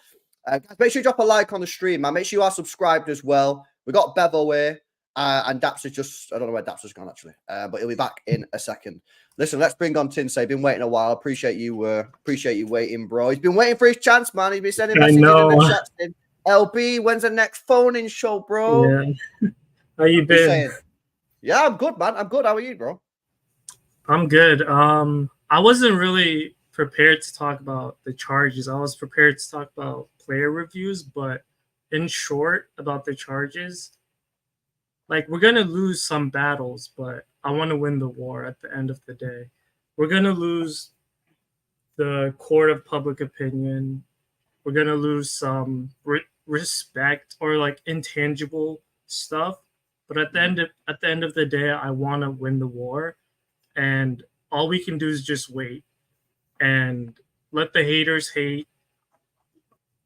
I mean, it's justified. I could understand because their teams are not doing well and they're trying to find a reason to justify why we're winning things by doing it improperly. But I'm not too interested in that anymore. Like, let them do their thing. Yeah, so I actually made a PowerPoint slide about my accusations against some of our players. And I'm willing to share that slide with you. I have prepared evidence against some of our players. Again, I'm not a hater. I'm not negative. I just really care about the team. And I have this view, if you have the opportunity to be the best, to succeed, then your expectations should align with that. Like, you owe it to yourself if you're setting yourself up to that opportunity. You have the money. We have the money. We have the manager. We have the chairman. We have the players. So if I say some things, don't accuse me of, oh, I'm ungrateful or I'm too critical or whatever. So get his disclaimer in before we get into it. Like, I just really want us to succeed, like Real Madrid. Like, I won't hate them because of they're run properly and they're doing their things. Right. Okay. Okay. Show us what you got then, bro. Just on that, really, really quickly, I understand what you mean about setting expectations, and I think that goes right the way through the club. You know, obviously, we won a treble last season, or should I say now, the season before. And then we ended up in, you know, the latter stages of all 3 competitions again. The expectation there was, you know, oh, we should do it again. But then that goes from the club right the way through the team. So then you'll pick someone out, like, say, Ruben Diaz. Now, a lot of people have said Ruben Diaz this season's been poor. If you look at it realistically, he was the 9th most impactful player out of all of Europe's top 5 leagues last season, ahead of Phil Foden. So you look at that and say, oh, he was poor, but it was poor in comparison to what he has done. So it's all relative. So you look at it sort of across the board, you say, oh, you know, Ruben Diaz was poor, but he was still the 9th most impactful player in the whole of Europe's top 5 leagues last year. That's wild. Right. Let me show you this before you bring up your PowerPoint, bro. Let me just bring up this news that's coming out. Saudi Pro League clubs Al Hilal and Al Nassr have promised Kevin De Bruyne a contract in excess of 70 million euros per year. He's fucking gone, boys. Cheers, Kev. 70 Thanks, million. The thing is, I think the key to this, right, is what are we getting out of it? Well, we'll probably get a big transfer fee, I'd imagine. And that, well, what I'm seeing, Casemiro and Bruno and whatever are being offered, because I think 2 years ago, we probably would have said, well, me personally, because I know, look, I've seen in some of the comments on City Extra lads, you know, the big hitters on Instagram that get a lot of comments, right? And I've seen there's a lot of no, Kevin, you can't go. And it's probably from similar people that when they heard Sergio Aguero was coming out of or got the all clear that he could play football, I genuinely had people messaging me saying City should go in for him. And I'm like, yeah, but when we sold Sergio Aguero, it was because he wasn't playing much anymore. So the one thing with City under this ownership is we don't do the romance thing, right? I'm not saying we don't love our players. We love Kev. We love Aguero. But as a football club, we also know when it's the right time to move them on, right? Now, Kevin De Bruyne is 33 years old any day. Mhm. Lampard and Gerrard at very similar age moved to the MLS, right? Now, they did not have an injury record like Kevin De Bruyne's. We have to be real. Kevin De Bruyne has had 2, 3 or 4, maybe, serious injuries while he's been at Manchester City. If we look at the back end of the season, the amount of games he came off because he was blowing, I'm 41 years old, right? I'm over that, over the mountain, yeah? Recovery time, once you start hitting your 30s, your recovery time gets longer and longer and longer. And we saw it in the FA Cup final. He was blowing out his arse, right? So, whereas 2 years ago, I think if someone came in for Kevin De Bruyne and offered City a large amount of money, we probably would have gone, nah, mate, we've still got another 2, 3, 4 years of this man, and he's going to do a lot. At best, if we manage Kevin's game time, we've got a year left of him impacting in this league. I honestly believe it. A year left. Right. Yeah, for real, a year. That's all we've got. So if they come in and say, we'll give you 30 million, 40 million, fuck off. Right? Sorry, it's past the watershed. But if they come in and they're offering the type of money I'm seeing for Casemiro and that, it's a no-brainer. It's a no-brainer. We have to, because with especially with all these rules going around at the moment on spending and whatever else. And you know what? There will be some City fans that want us to keep Kevin De Bruyne, but also honestly believe we can get Musiala, right? Now, if there's any chance of us getting Musiala, we're going to need that Kevin De Bruyne money. If there's any chance of us getting him, which I personally don't think Germany or Bayern would allow him to go. But we've got to think realistically, if we get offered a big amount of money, that could be a player that could be our De Bruyne for the next eight years. So we'll have to see what happens. But 70 million quid a year tax free, that is a madness. There's no way. I think the most interesting thing with this is, you know, a couple of weeks ago we heard that apparently City Group want him and Pep to go over to America. Is that City? And it's not a City deal. That there's City put a deal on the table to keep him within the City football group. Did you watch my stream this morning? No, I didn't. Did you say that? But there's quite a few things when you say that I think, do you know what? Yeah, you're spot on. Smart guy, aren't I? Yeah, you're right. You're right. You right, bro. Let me bring up this PowerPoint. Right, Tinsay, take us away, bro. All right, can you go to the? Oh yeah, I'm the. What have I missed? Tinsay is doing a season review. All right, just some specific players that I had like issues with, and the bias that they have received. First one is Guardiola. I'm sorry if the presentation doesn't look nice, but the reason why we won last year, our treble season, Akanji and Ake, they were brilliant, like with the ball, without the ball, defending, like their awareness. They do have speed, one-on-one, they're decent. It was rock solid. But I got some issues with the fullbacks for similar reasons. So Ake, Guardiola, I'll give it to him. It is his first season under Pep, under a new team. So like, I'll try to be reasonable with it. But so he's a left center back that is assigned to play left back in the left back position, but he goes up and down like a wing back. Is that correct? That's fair. Well, Pep tells him to do that, though. Yes. There were many games. You can check these out over here where he's been dusted by average wingers or pacey wingers. If you look at those videos, and it leaves a massive gap on that side. I remember Aston Villa, Chelsea.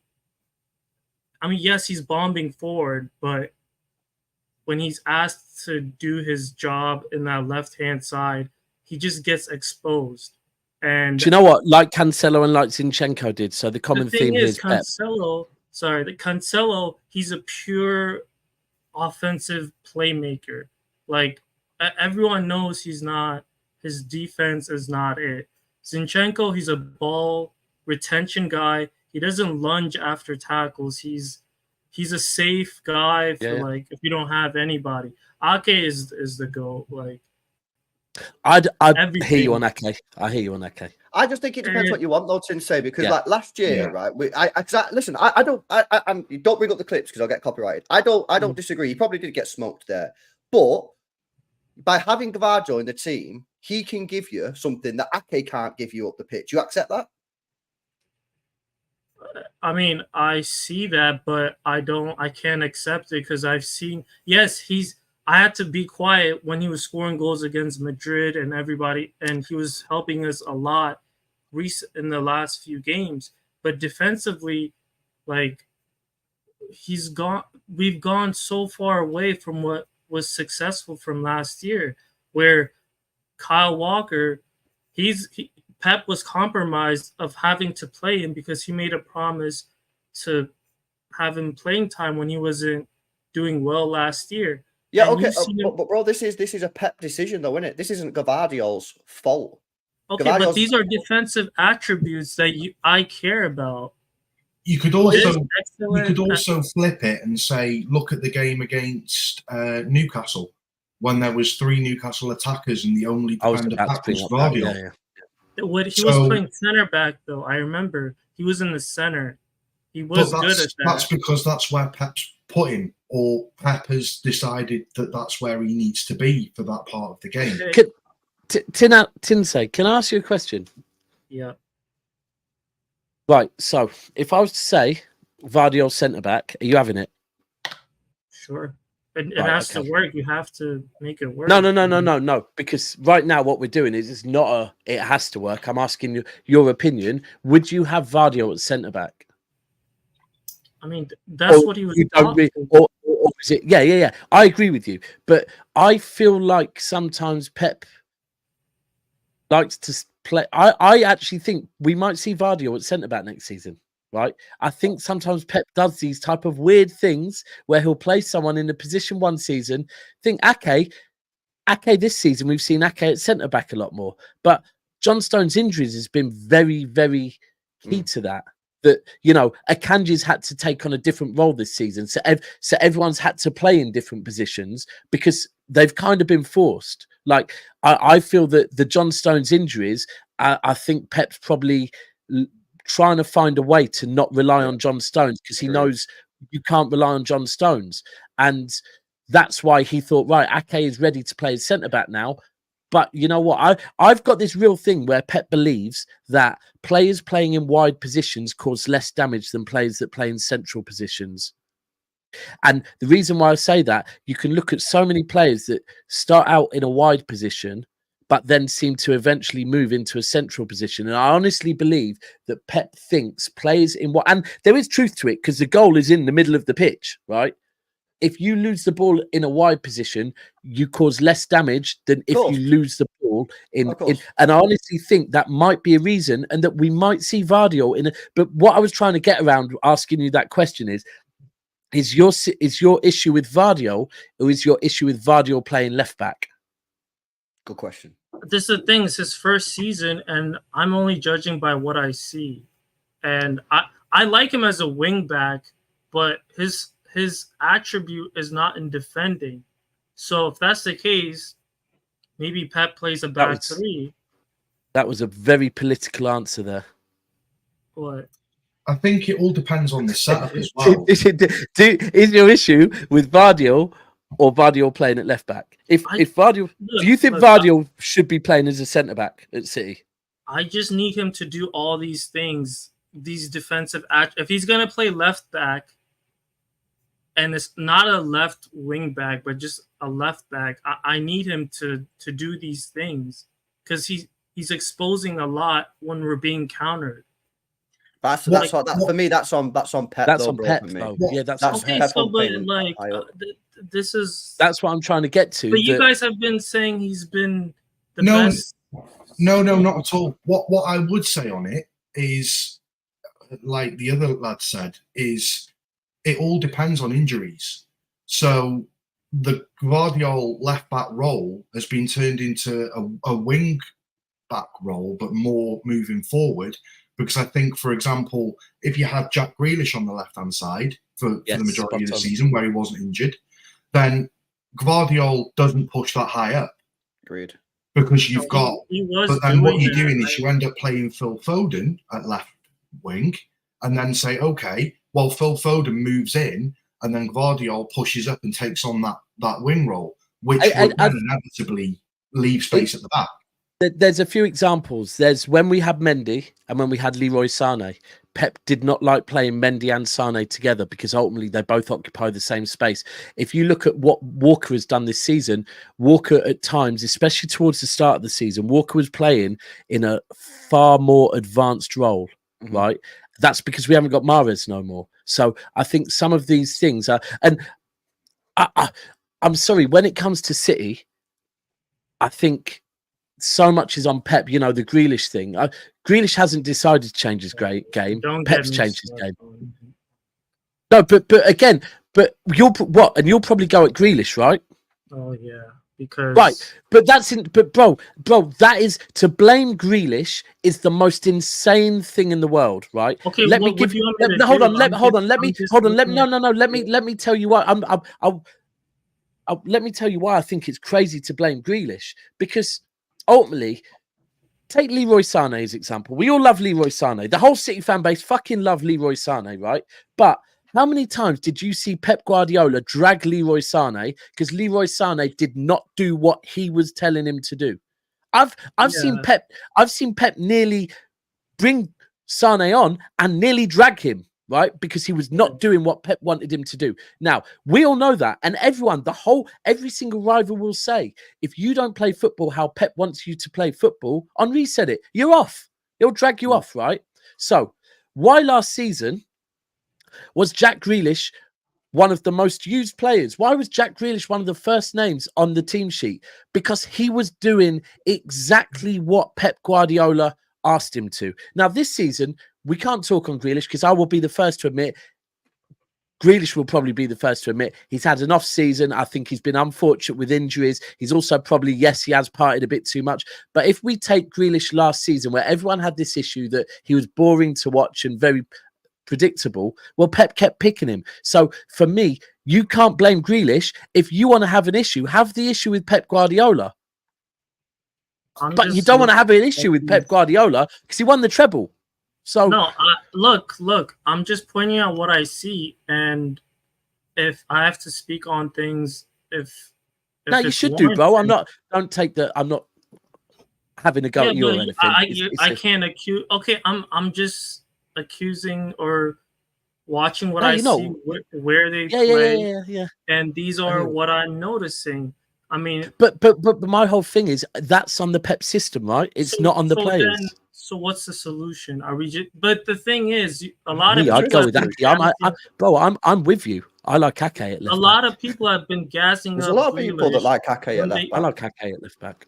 A lot of people have been gassing up Guardiola a little bit too much. But I've noticed these people are focused on his offensive attributes. Great, but I thought he was bought in for that big money for the gladiator of both offense and defense. Yes, he's not used properly, but you saw him get smoked by Messi, a 35-year-old. Like, how do you get spin like that? Oh, come on, bro. No. Look, I'm saying speed is a concern. No, but that using that Messi example is, are we really good?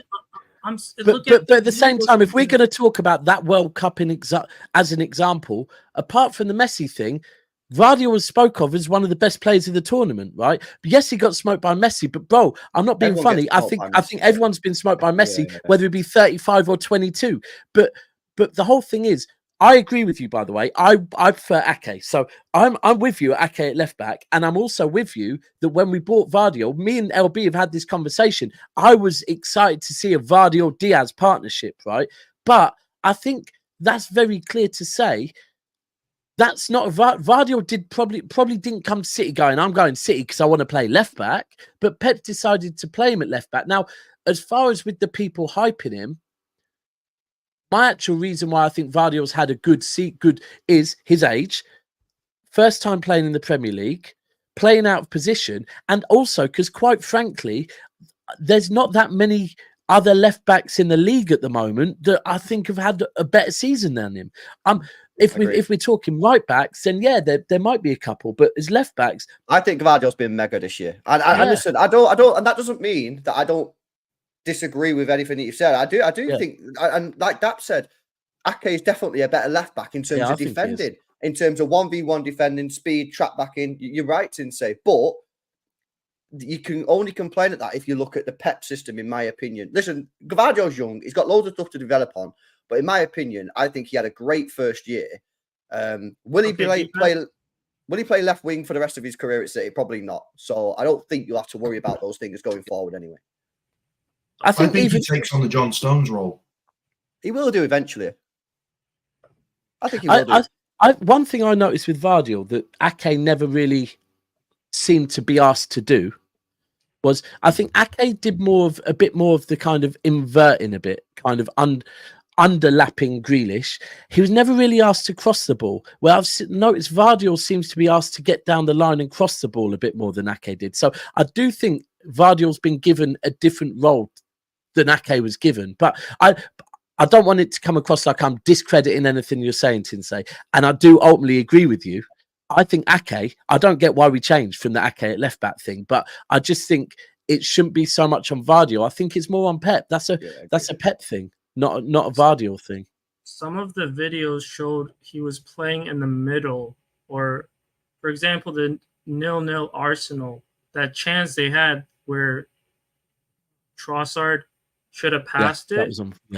Who was more? He went from middle left of the halfway line to go into the center, like following Trossard, when I think someone else was also trying to catch up to Trossard. And someone on the right was wide open.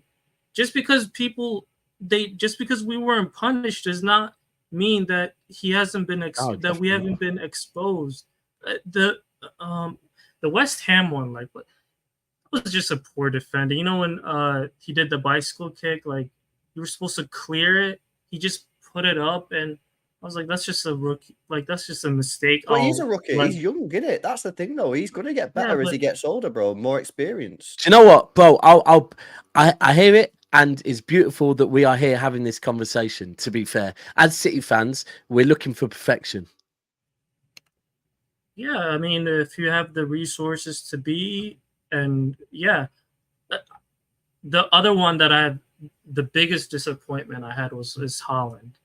And I have stats. I don't need videos to show you how many chances he's missed. You guys know how many chances he missed when we could have buried the game. How many games have we struggled? How many games have we struggled to win when he was missing chances? So he played 31 games. 28 of those were over 75 minutes. So according to FootMob, half of those were under 7.2 as a striker, meaning he had no assists, no goals, no like build up, maybe not too much creativity. What would you do? What would you do? No, wait. I'm just saying these things. We'll get to the issues. We'll get to the solutions. Like, let him land up. Yeah. So, like, the treble season, right? His non-expected, non-pen XG was 23, but he was able to surpass it to 29. This year, he had the same non-pen XG as 23, but it was 20 non-penalties goals. It was under. And the number of chances missed is 34. And Nunes lives on missing chances. And in comparison, you see how crazy that is? Like, and the FA Cup, he only played 3 games, 3 appearances.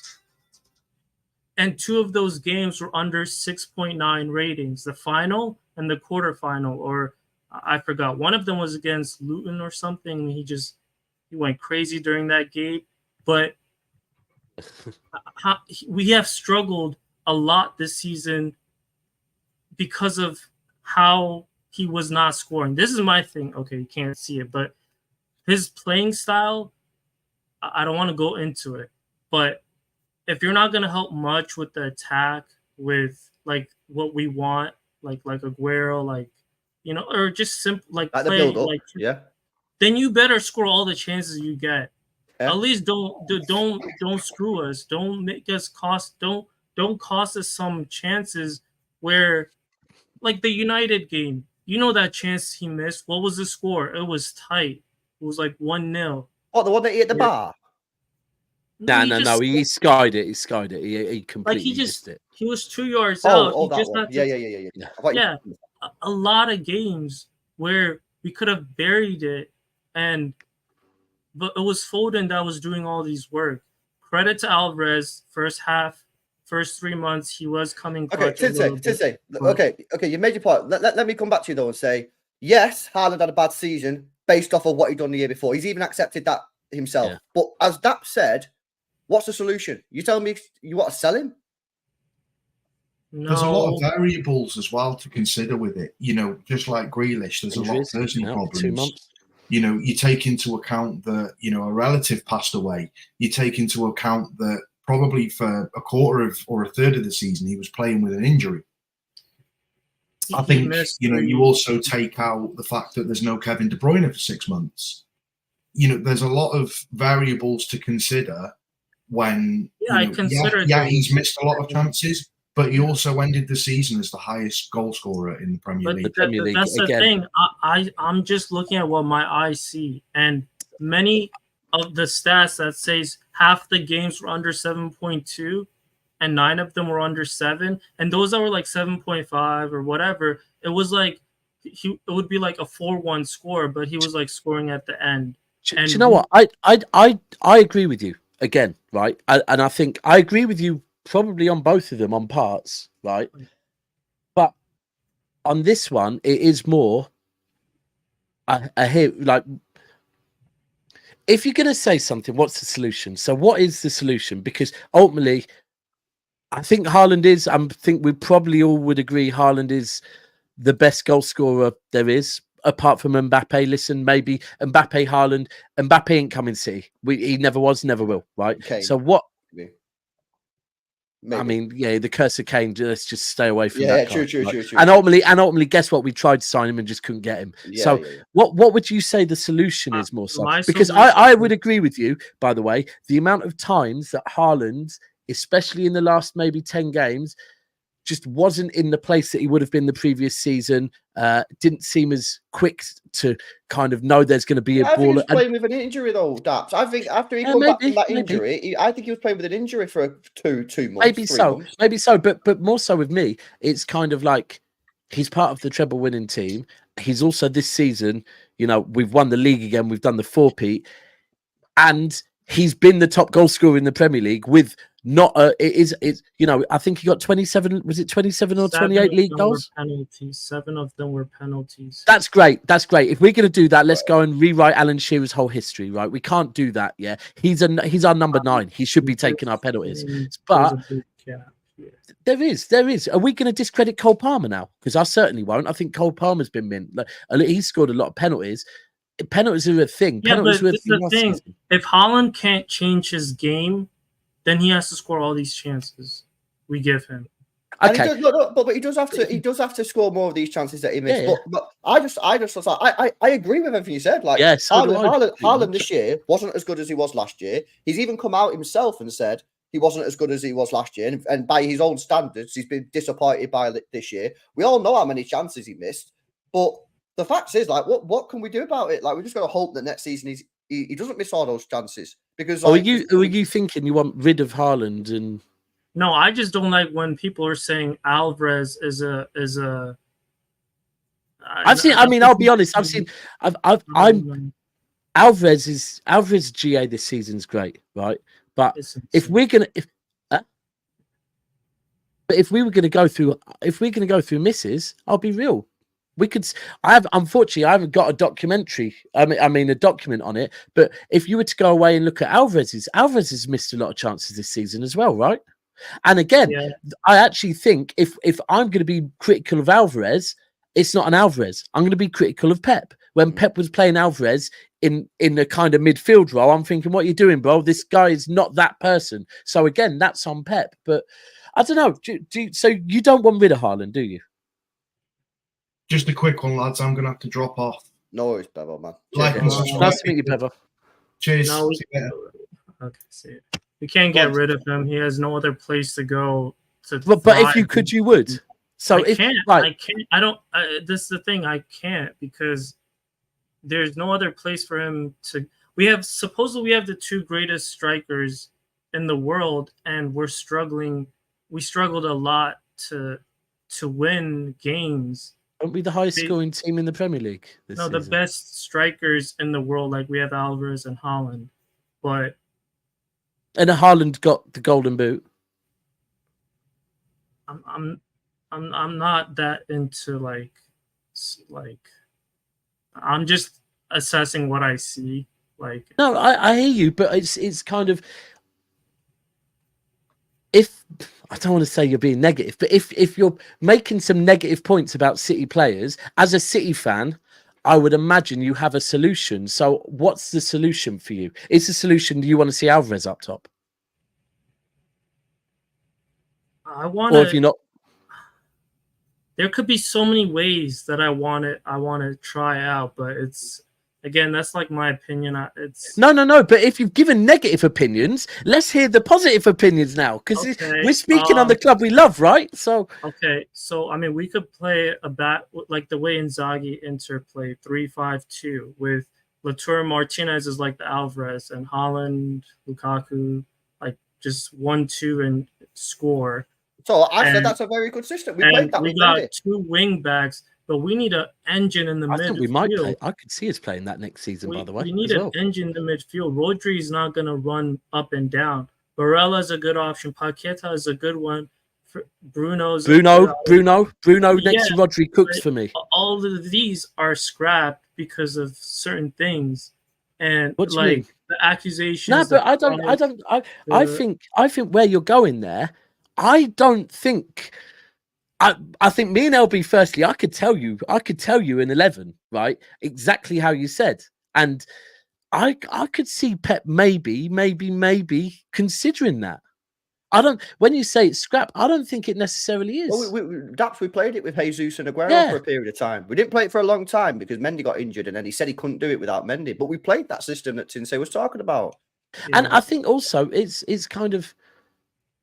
I hear you. I hear you on that. That's where I wanted it to go, because I think, I think Bruno for me is the player I want, because I agree with you. I think Rodri needs someone like Bruno next to him.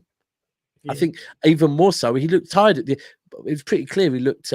What's this? The curious case of. Bro, I can't do this one now, bro. Honestly, because I've got to get Karatosh and Tariq on. They've been waiting a while, and I was meant to finish at 10:30 anyway. So thank you. Listen, bro.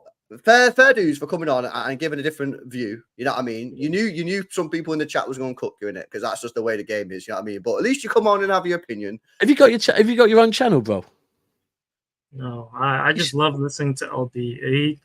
He's the most neutral, very level-headed guy, and he's a City fan, so why not? Come on, Tinsay's a good guy, man. He just wants the best. Yeah, no, I was going to say you should have if you're going to do all that research and whatever, It's just the only thing I wanted. I wanted some sort of positive from it, and it wasn't all negative. Yeah, I just want us to assess the season to move forward for next season. We definitely do. We've had a bad season. How can we move forward if we've got Kyle Walker's making mistakes, how are we going to address that? Jackie, no GNA. If you don't want to hear it, I mean, it's pretty. Hold on. But Grealish has got GA this season, hasn't he? Look, 6. He played 3 seasons, 74 games. He's averaging 25. But you know the mad thing is, he did have a bad year. Hold on, he had a bad year. But when he had a bad year last season, right? If you can't see, to me, you know football, yeah. I'm pretty confident you know football. Now, if you can't see what Jack Grealish did and the importance of what Grealish did last season, yeah, like you can't see that ultimately. And by the way, no, I loved how he influenced the game last season. Everything was clicking. It's just now that we got Doku and Gundogan is gone and the chemistry, yeah, I agree, is all over the place. Now we just want you to do your positioned. Now I won't blame. But the whole thing is the reason for me why. Firstly, I think it's harsh because if we go back to the Copenhagen game, right, where Grealish started and got injured, that first 25 minutes while Grealish was on the pitch, all of a sudden we looked like City of last season, right? That could have been a coincidence. That injury came at a really bad time for him. But I also do think that what Pep had Jack Grealish doing last season ultimately was he would get the ball on the left, right? He would bring 2 or 3 players out of position for a couple of seconds. In that couple of seconds, he would pop the ball back to exactly what you just said there, Gundogan, right? Who would then put the ball in, right? Jack Grealish's role last season predominantly was to create an extra 2 seconds for other players, right? Now, this season, I actually think even if he hadn't got injured, defenders were onto it, right?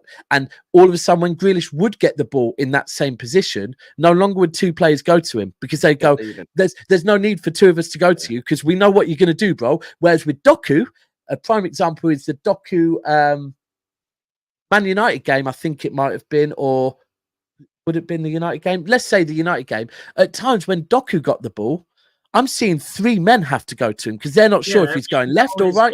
So I agree with you. I think this season, Jack Grealish, it's almost like people, even when he was playing, people have clocked onto his style of play. Now, one thing I would say again is where give Jack a little bit of slack that I can tell you now, Jack Grealish, would you agree when Jack Grealish plays from a slightly deeper central role, he looks more alive when he's running at teams? And that I don't know. He looks like he would hold on to the ball and just when he's when he's running from deep through the middle. No, when he's running, that's nice. But like, you know what I'm talking about, innit, LB? When we have seen Jack come into the middle a bit more and run at teams, yeah, that's what Jack wants to play in that position. Pep's not keen on it, right? I can tell you that factually, right?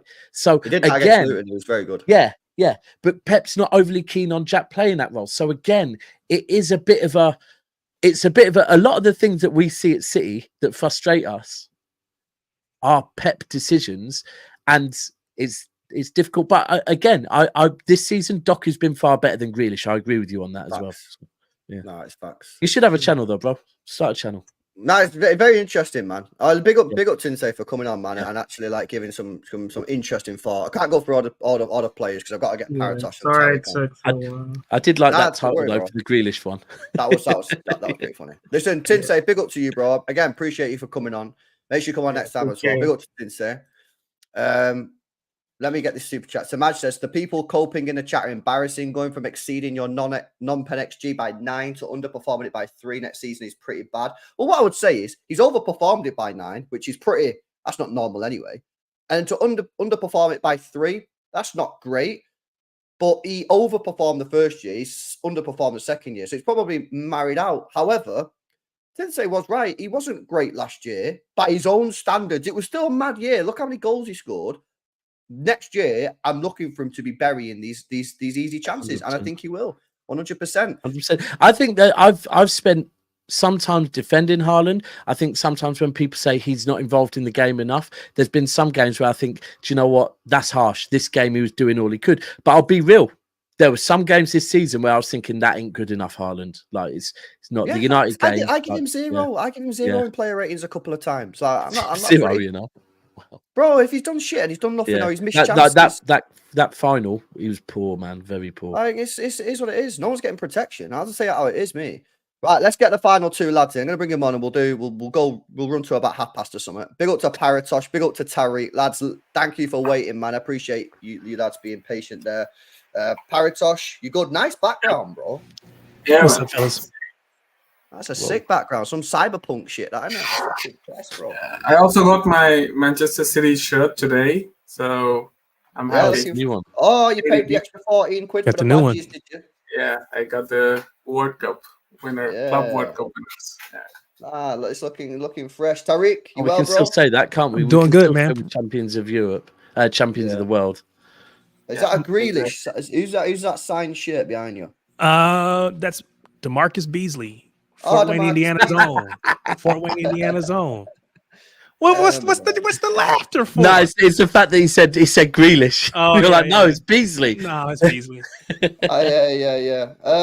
Tariq, go on. Talk to us, bro. What you want to speak about first? Well, you know what?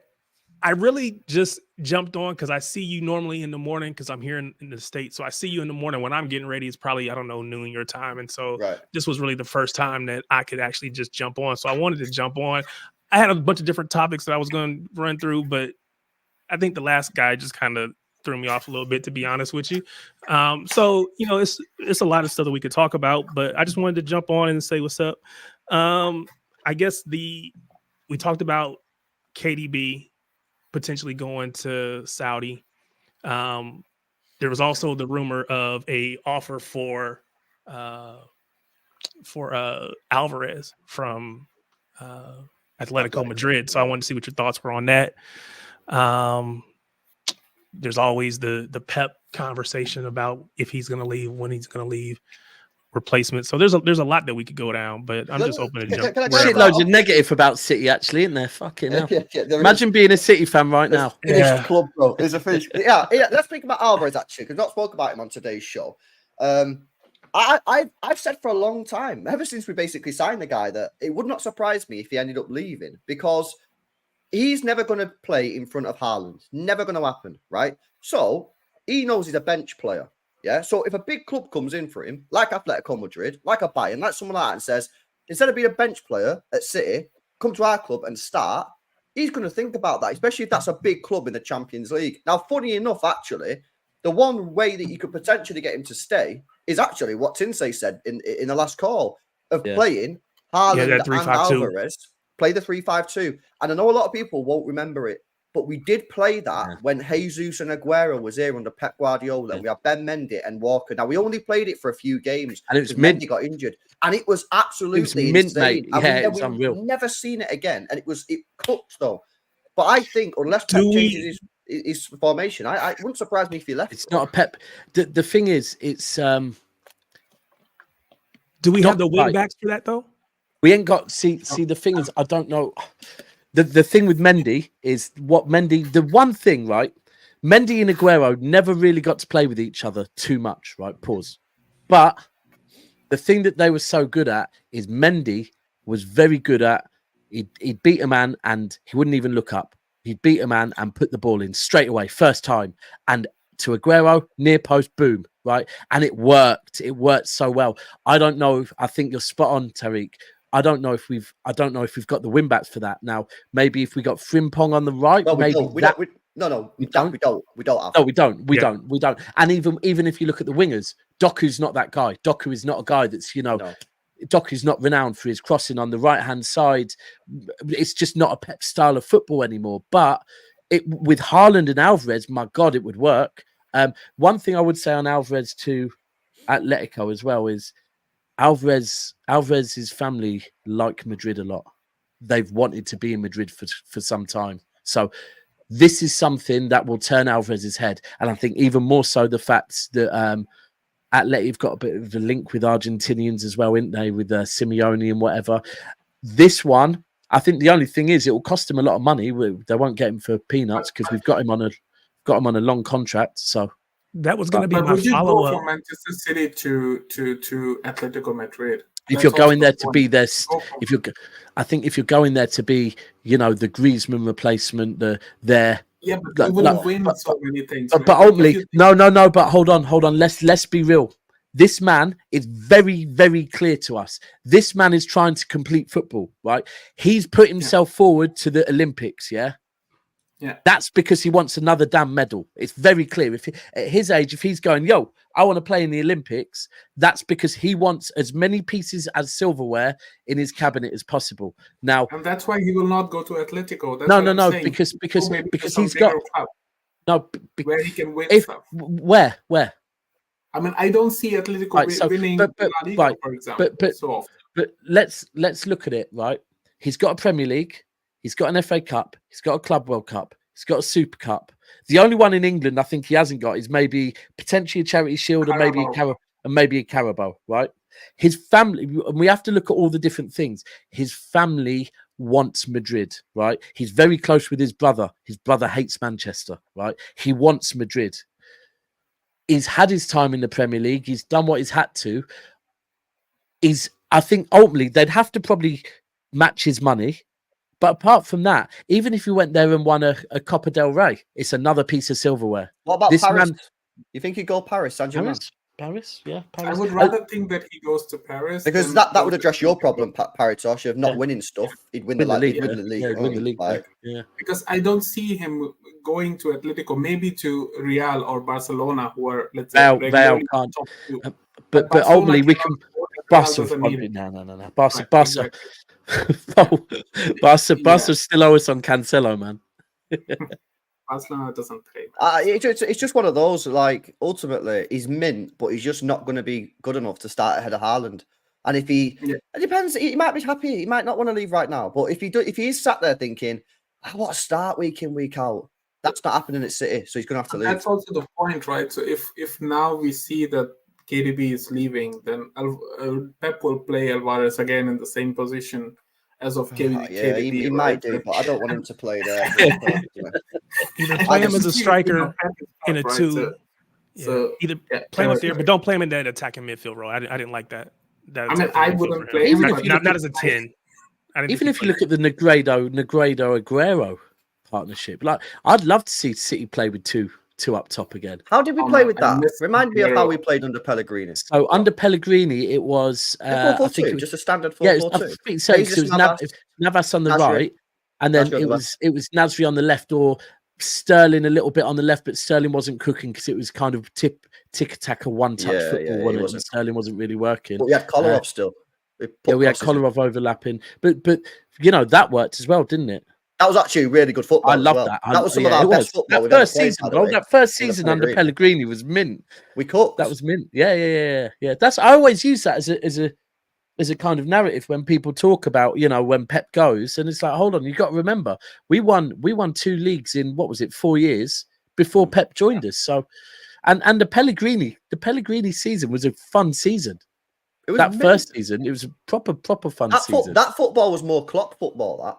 Yeah, it was. That was more Klopp football. Get the ball forward directly, and it was good football. But on that, Tariq, I think that Alvarez. It depends if he wants to play football regular and play week in, week out, he'll have to move. I think he'll do another year. And then I think next year, if he doesn't play a lot this year, I think he'll maybe make a move into the summer. He has just signed a new deal as well. Do we think it's gonna be because if the time frame for Pep moving on is accurate, do we get to a place where we have to keep one of Alvarez or Haaland, and would Haaland potentially be trying to leave if where would Haaland go though, bro? Because now that Mbappe's gone Real Madrid, I just think that's like locked him off to City. Yeah, it is. Yeah. Where would he go? I think at the moment there's a lot. Do you know what? It's the mad thing is, even last summer, within 3 weeks of us winning the treble, it became kind of all City rim, you know, panic. It's just always panic stations in City, and that's maybe where we are at the moment. We have to remember how our club is with letting players leave, right? And we don't have a summer where we lose all of our superstars in one go. Look, last season, we purposely made sure we kept Bernardo Silva, right? And I think that's pretty clear when we look at it now, that the fact that we gave him a new contract with a bit more pay and a 50 million release clause. It was literally a case of, bro, we're not having you and Bernardo, you and Gundogan and Mahrez leave together in the same window. City they won't allow that. So they're not going to be allowing Haaland and Alvarez to go. You know, we have to remember how this club's run. It's everything. I think for me, I've become more open to the idea of Alvarez leaving because of Mbappe going to Real Madrid. Yeah. Because my problem was, if Mbappe didn't go Real Madrid, and then we sold Alvarez to Atletico, and then a year later, Haaland went, right, I want to go Real Madrid now. Yep. We would have gone with having two of the best young strikers in the world to go, fucking hell, we've got no one now. And then you look at where Haaland can go. I think straight away you'll look at the Premier League, right? And you go, nah, Haaland just won't go anywhere else in the Premier League. Like, because ultimately, Haaland's another one that probably wants to try and complete football. He's completed everything he needs to in the Premier League. He probably have to be Bayern. But I would see them, or you could say, right. So if it's Bayern, then I think you'd probably wait till maybe Kane. Kane's not going anywhere, so it won't be till Kane leaves. The only other team that could probably afford him would be PSG. And the one thing I would say that, well, there's two things that I would probably say three things. One, money. Two, it would be another league title in a different country, so another piece of silverware. And three, I guess there is if Haaland goes to PSG and wins the Champions League, Haaland can really start claiming, I go to clubs and I win them trophies that they can't win, right? That is something that might attract him. But at the same time, I just feel like at the moment, PSG have no pizzazz around them that would attract a player. They just look, I think that the only thing would be, look, if you come here and win it, you can literally say to people, I win people Champions League. Mbappe couldn't do it. Mbappe could do it. But I think Haaland's clever enough to know that, yes, he can claim that at City, but he also knew he was coming to a City team that were fucking close to winning it already, and he had all the right people around him. I don't think he's going to look at PSG at the moment and go, if I go there, it's going to be an easy task. It's like they haven't got the De Bruyne. Well, that's why I actually low-key was sort of like looking at Mbappe going to Madrid and thinking, I actually kind of want it to happen. I know it's going to make it more difficult for us to win the Champions League against them, but in terms of keeping Haaland, I just look at it and go, I agree. I think Bayern, maybe in 2-3 years, could happen, or PSG. But like, does he really want to go PSG? So I actually think that Mbappe to Real Madrid is done us a favour. Yeah, I think it's done us a massive favour. Just on Mbappe, does that guy ever get injured? I've never seen him out of the game. I always think that I don't know. Maybe I haven't seen it so easy. Yeah. Like he's always playing every fucking game. That's a they're going to be a difficult team to play against next season. It's going to be, and I think they're probably going to still buy a few more players this summer as well, just to take the absolute piss. But have either of you boys got anything you wanted to say on the legal stuff today? Because not spoke about that for a while. Yeah, I mean, I had something for the next season, right? So considering with all the 115 in November, No, go on, bro. Carry on. Where do you go? What do you target then? Do you target the Premier League or what next season? And go for Champions Leagues, right? So because if we get some points deduction, we are not definitely gonna win, right? More or less, if we get a 20 points deducted. But I think if we go in for a Champions League with the new format and everything, I think maybe that would be more. It's going to be harder though, the Champions League. I think personally, I'm kind of set that Pep's going at the end of next year, next season. Sorry, but at the same time, I do think City will try and keep him. So, but I think if we all get ourselves ready for Pep going, listen, we're only going to see good news, right? Now, the one thing I would say is Pep's come to the Premier League and taken the absolute piss, right? There's no way Pep Guardiola wants to leave the Premier League without winning it one last time.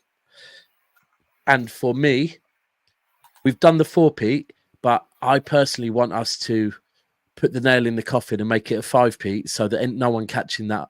That's set in stone, because we're going to be here for the Champions League for a long time.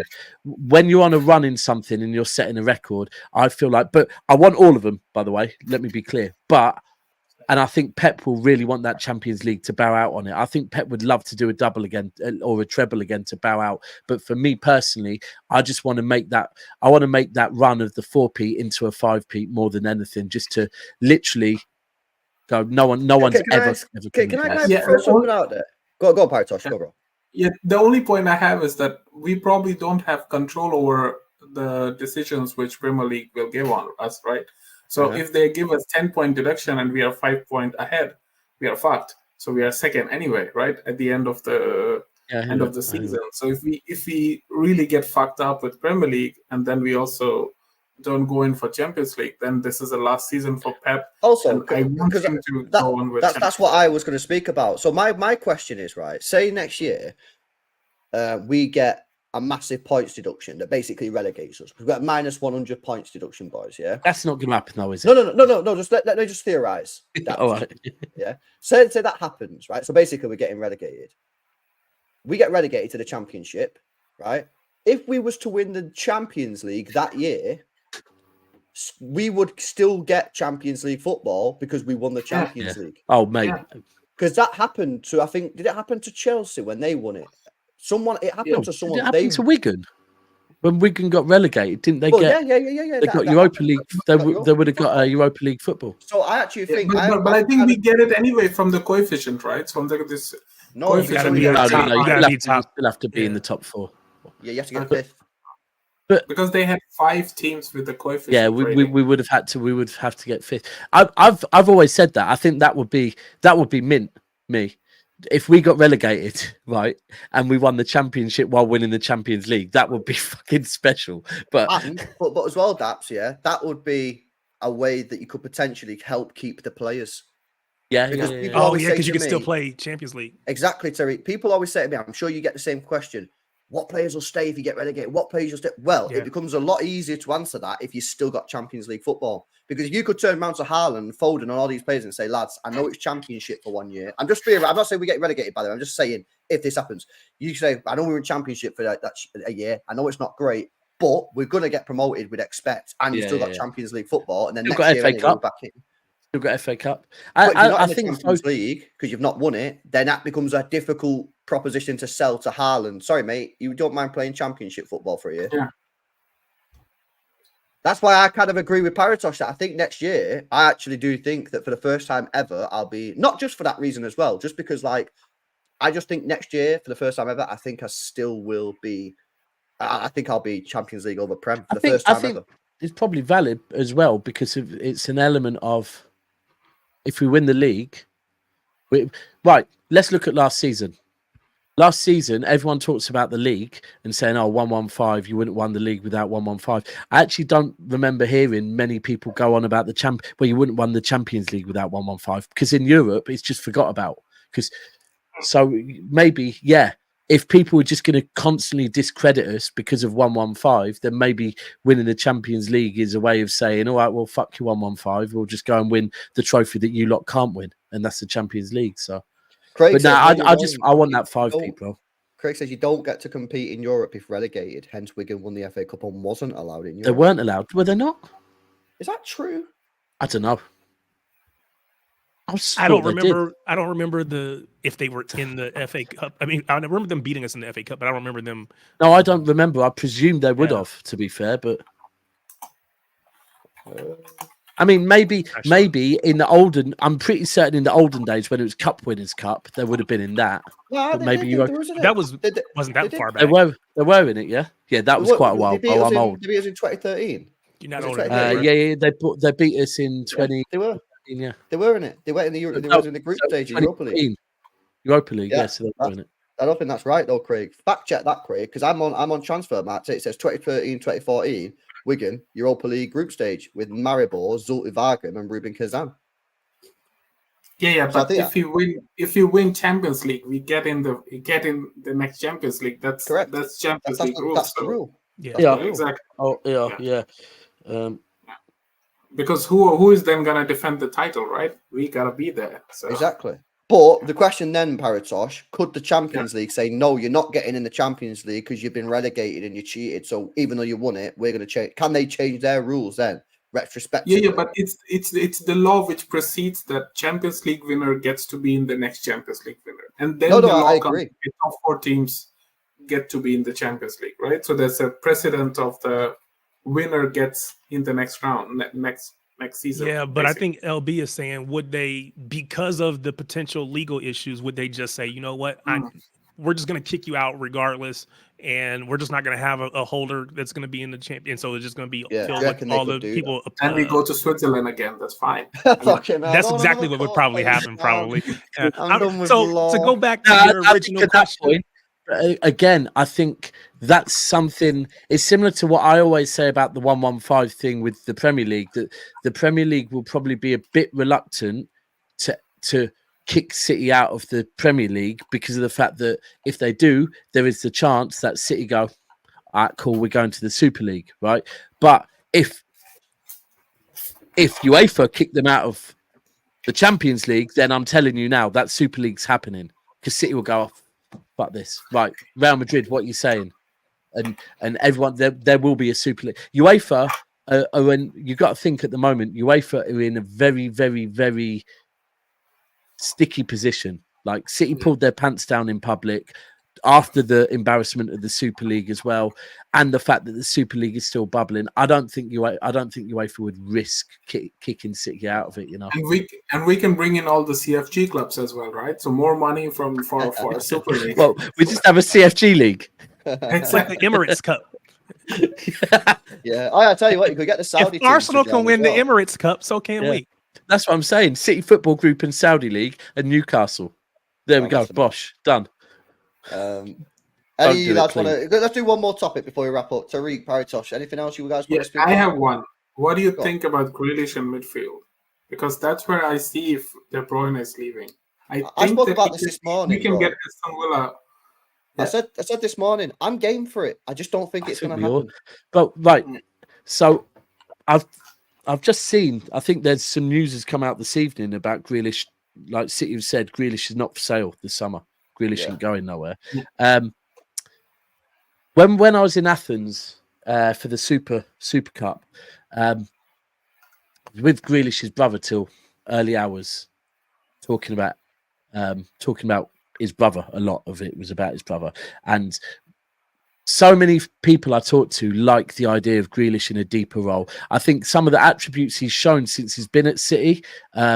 You know, think of the challenges that he puts in when he gets back and wins those last-ditch challenges. We've seen it a few times, holding on to the ball. Remember earlier, LB, I was saying how Pep likes players playing out wide because they cause less issues if they lose the ball. Grealish has all the attributes that I think suit a Pep Guardiola midfielder. Don't lose the ball. Look for always make the right decision, make the right pass. Don't lose the ball by any means. Drawing fouls, everything to me. But then he's got that when he runs at players through the middle from deep, you're either bringing him down or he's getting past you. It's one of the two. So I think everything, and Grealish likes that role. Grealish's brother was like, that's the position I want to see my brother playing most. But Pep's not too keen on it. Tariq, what are you saying? Not too keen on it. Nah, I agree. I think Grealish is at his best when he is running at defenders.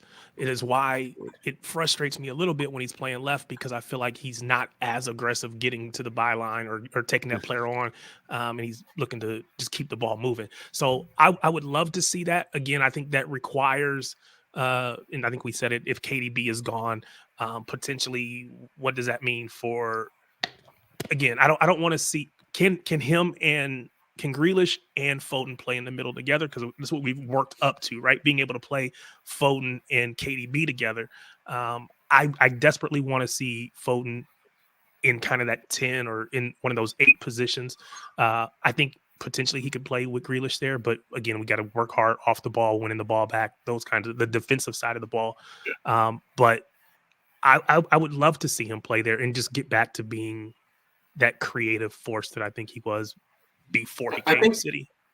And I think Grealish and Foden, it's better because Grealish is also better with defending, so he can do that defending role which De Bruyne cannot do, let's say, that much anymore. He can't do because anymore, of yeah. Yeah, he doesn't have the legs for it. Haaland can be more attacking, and Grealish can be more like Gundo role, what we had last season, and that would be a great.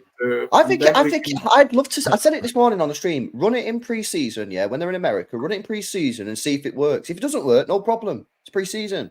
I think if it works, then you could be like, oh, hang on a minute, this actually could be a thing. Do you know one thing that I'd say is good as a City fan, right? Is that with Pep, we're sat here and we're going, yeah, it won't happen. None of us thought Guardiola was coming in to play left back, right?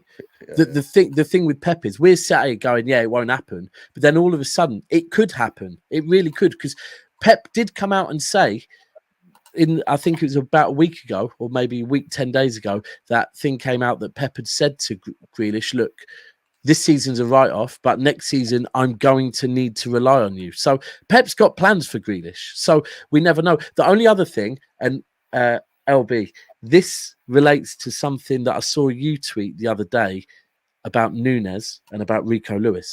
Because for me, Rico's still young. He's 19, right? Mm-hmm. And obviously, look, Foden's 23 now, so it's taken Foden all this time to be fully to get his role within the City team. So I think with Rico, we can't expect that Rico's going to burst in the next season, right? He's not. He's still going to be a bit part player. But I'm a big fan of Rico Lewis, you know, like I think Rico Lewis gets better every single game I see him in. He seems like a player that is picking up on so much just by being around that team all the time. He's a sponge, bro. And for me, he's not right back. Every time I see him, the more advanced he is in the middle of that park, the better he looks. Yeah. And I just kind of, and it's a hard one because I want Bruno Guimaraes, right? But I'm also like you. I don't want Rico's development to be blocked. And I don't know how you manage it because it is a hard. Well, Daps, if you get Bruno and you keep Núñez, it's blocked. Back. Yeah. I don't want to be one of these fans that says after one season, but if I have to pick one of the two, I'm picking Rico all day long because I've seen probably as much of Rico this season as I have Núñez, maybe even a little bit more of Rico. But Rico's impressed me far more than Núñez has, far more. Especially, we've got to be real. Rico's 19, Núñez is what, 26? Yeah, something like that. So Rico's. I was having a conversation earlier with someone about Gallagher, and I was saying for me, I'd have Rico over Gallagher, and they were saying, nah, Gallagher's better. I said, all right, but in advanced positions, I don't believe he is. And also, I think Rico's ceiling is far higher. Let me ask you boys then. Núñez, Rico, maybe Bruno coming in. What are we doing? Tariq, let me come to you. What are you doing? If that's the three, and I got to pick two, then give me Bruno and Rico. If I can only pick one, it's hard because I think that the immediate impact that Bruno would have is going to supersede. It's going to supersede Rico. But I'm an American, right? I don't have the luxury of living down the street and around the corner from the Etihad and seeing the academy week in, week out. But I've fallen in love with the idea and the idea of academy players coming through. So I always want to see our academy players come through. I would much rather have Rico come through than to see Núñez on the pitch. Paratosh, what are you saying? Yeah, I mean, for me, I'm just greedy about this combination of Rico and Oscar Bob, so I want to see more of that, really. So, I mean, them two together. Yeah, exactly. That Palace game, the way them two were linking up, it's like they're telepathic. Yeah. That's what I was looking for. Exactly. Yeah. And that's what I want to see more, and that's why I just think Rico can do wonders. And if we get a new player, great. I mean, it's always good to get someone who can take some time off of Rodri because that is our most important player. But Rico is not going to go anywhere. He'll stay there. And I want to see him grow. Núñez, I don't know. I've not seen anything much. He has good passes, but I've not seen much from him to say that we want to keep him. Send him to Girona. Listen, if he wants to stay, no problems. It's just you've only got a certain amount of minutes, right? And you need to develop Rico if you believe he's good enough. If you're in the chat, or you're on the panel and you don't think Rico's good enough, no problem. That's your opinion. Get rid of him then. That's your view. I think there's potential there. So I need to give him the developmental minutes, otherwise he'll stagnate and he'll stall. Do you know why I think that he will be given the minutes as well, LB? Is that if we look at, I think it was one of the Champions League games where Rico started, Hamilton started, Bob started, right?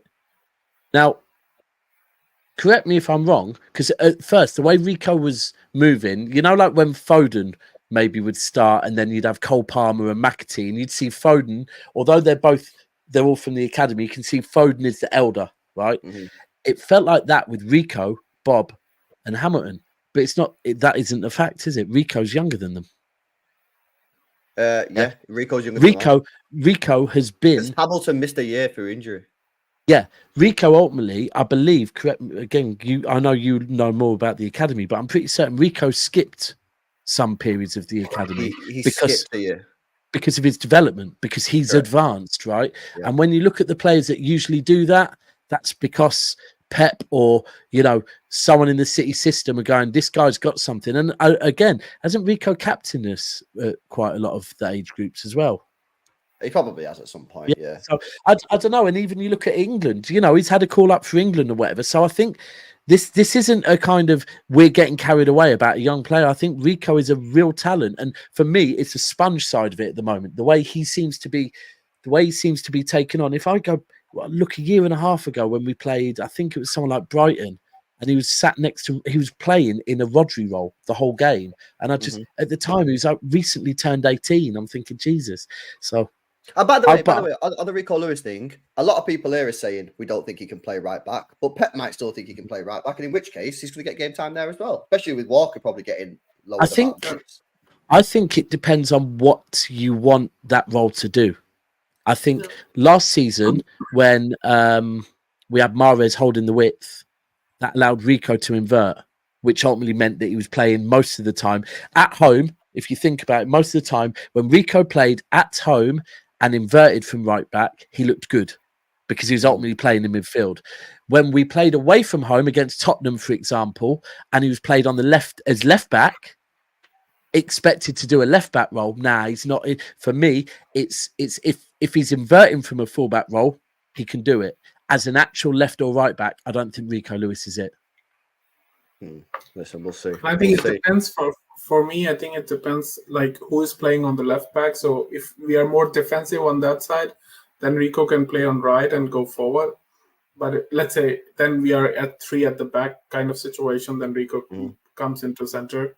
But if we have, I don't know, Guardiola going further and Rico going further, then we are far.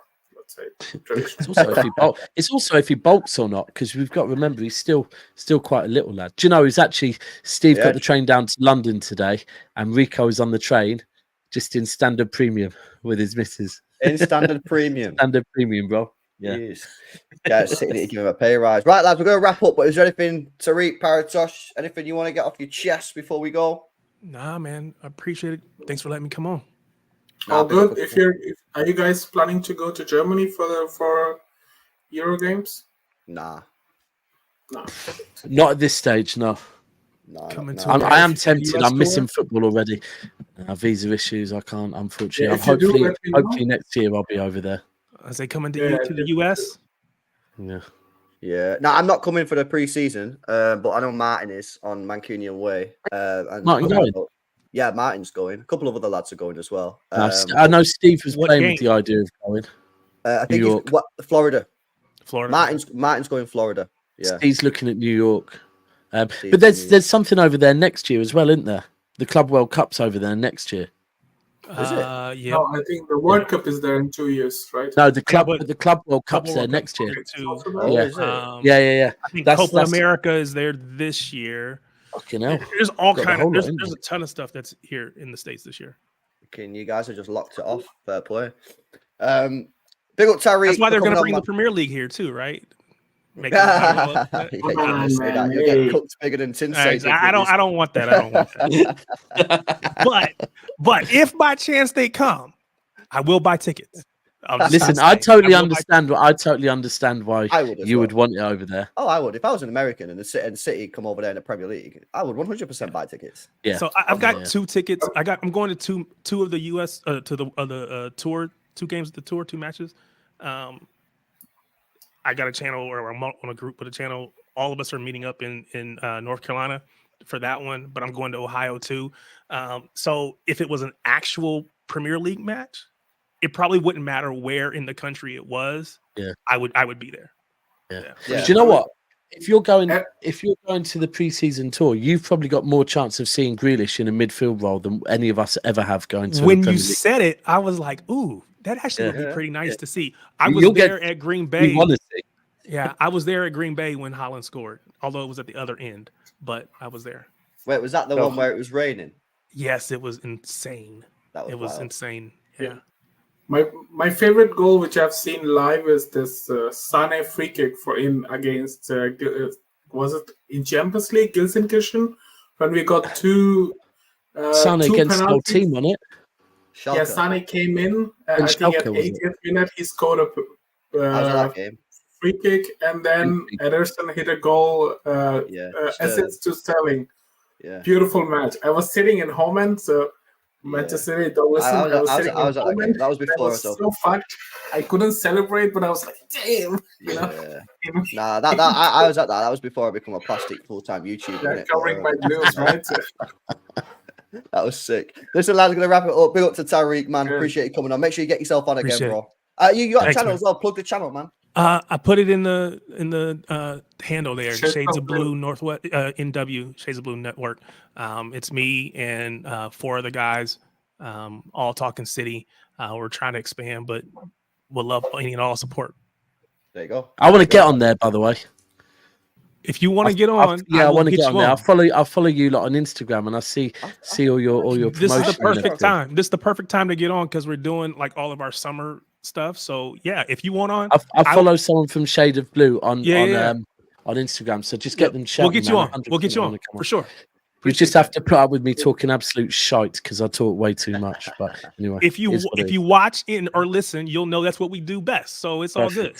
Perfect. That's a perfect one. That's a perfect one. Paratosh, big up to you as well, man. Coming on with your new shirt and your badges, looking fresh, bro. Yeah, I'm happy about this. I don't know if we get relegated when we get it again. Big up, man. Big up, Paratosh. Thanks for coming on, bro. Big up to Tariq as well. Big up to you, lads, legends, Daps, bro. Thanks for coming on, man, and doing nearly 3 hours. I appreciate it. Nice. Cool. Stick, man. I obviously needed to do this phone-in show. I've been wanting to do it for a while, and when I see the people in the queue, I want to get them on in it, give them a fair amount of time as well. So, I appreciate you coming on, man. How's things with you? And good, man. Good. Yeah, we're getting a new studio ready and whatever, and yeah. I just can't be asked talking about all this. I hate this charge stuff, and I'm missing football already, bro. I can't lie. Same here. You know what? I actually want football back like now. Like I watched the England game yesterday. It was dead. Oh, I was gonna say. Did you watch it? Yeah, I watched it. You I've said to Monts earlier, I know Eze looked good in that, yeah. But for me, Grealish and Trent just hit the pitch and did what they had to do to show ultimately. Well, I tell you what Trent and Grealish did, yeah.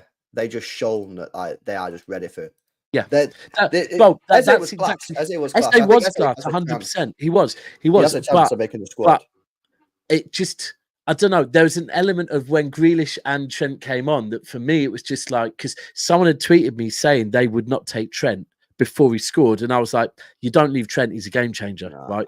Like, I get the defense experience of playing big games as well, bro. And that's the thing with him and Grealish. Like, they came on and that was just, there you go. It was almost like, it was too easy. It was like, you know what? You can have these players that will look great and whatever, but ultimately, Trent and Grealish are 2 players that are not only can they pull out moments of magic like that, because that pass from Grealish was mint, by the way, and the finish from Trent, but also it's like they're winners. And, you know, we looked flat in that first half. So, I don't know. I think in the first half, there's a few players that did. I think Bowen did himself no favours. Macca's right. Madison's no way. Yeah.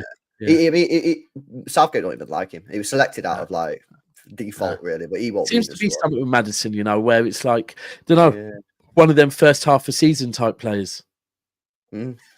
Yeah, think well, that's what about it. Leicester City fans did say that. Yeah. Right, before we wrap up, bro, let me get these super chats done. Appreciate you guys. Sorry for only coming from to now. It's just the conversation was flowing.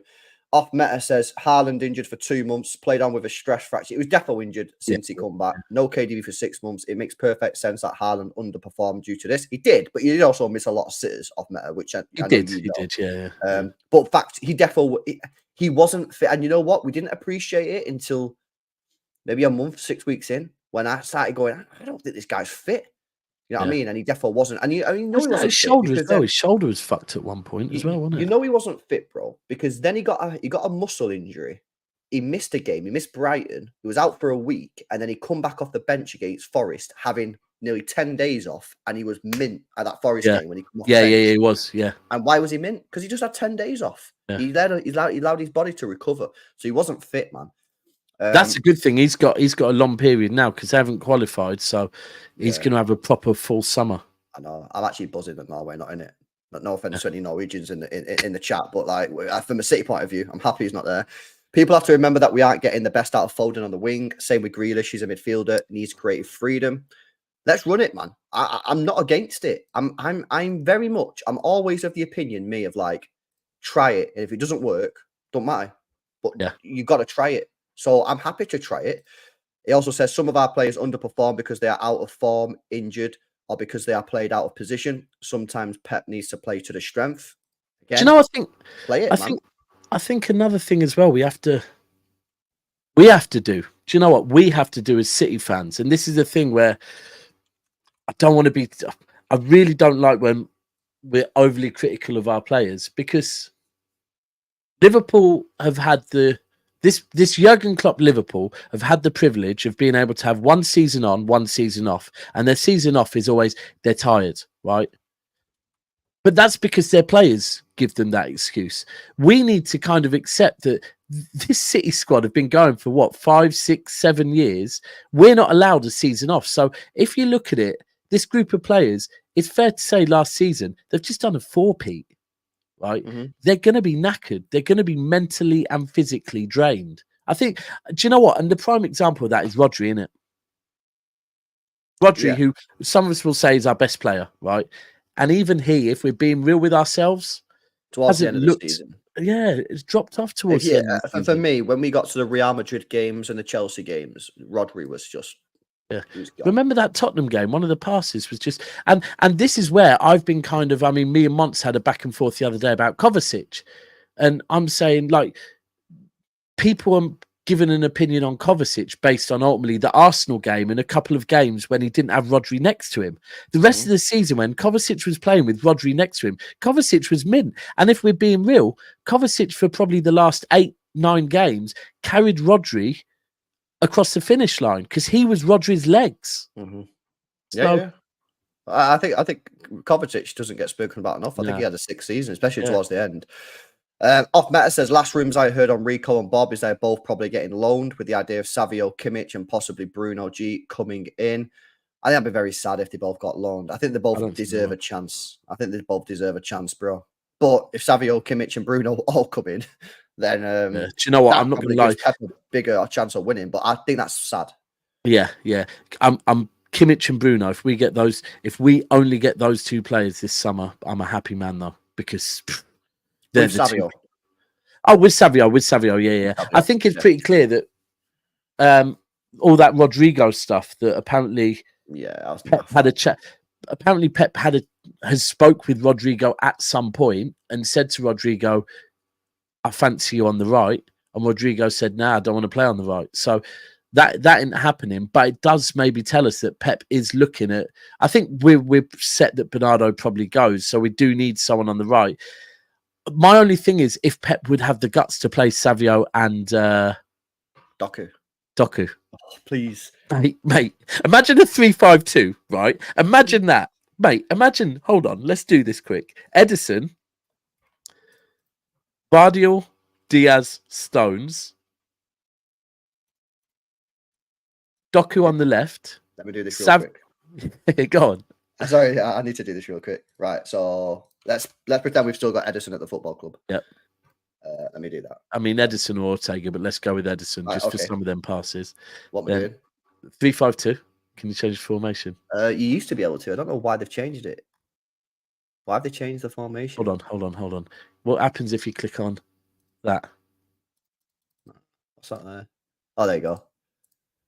What is it? 3-5-2? 3-5-2. Okay. What are we having? So Diaz in the middle? Diaz in the middle. Diaz in the middle. Yeah, what's that? Let me get that super chat. Big up off matter, bro. Kanji right back, is it? Or right side of centre back? Kanji? Oh. Going to Kanji or Stones. I reckon we have to go with Kanji now, don't we?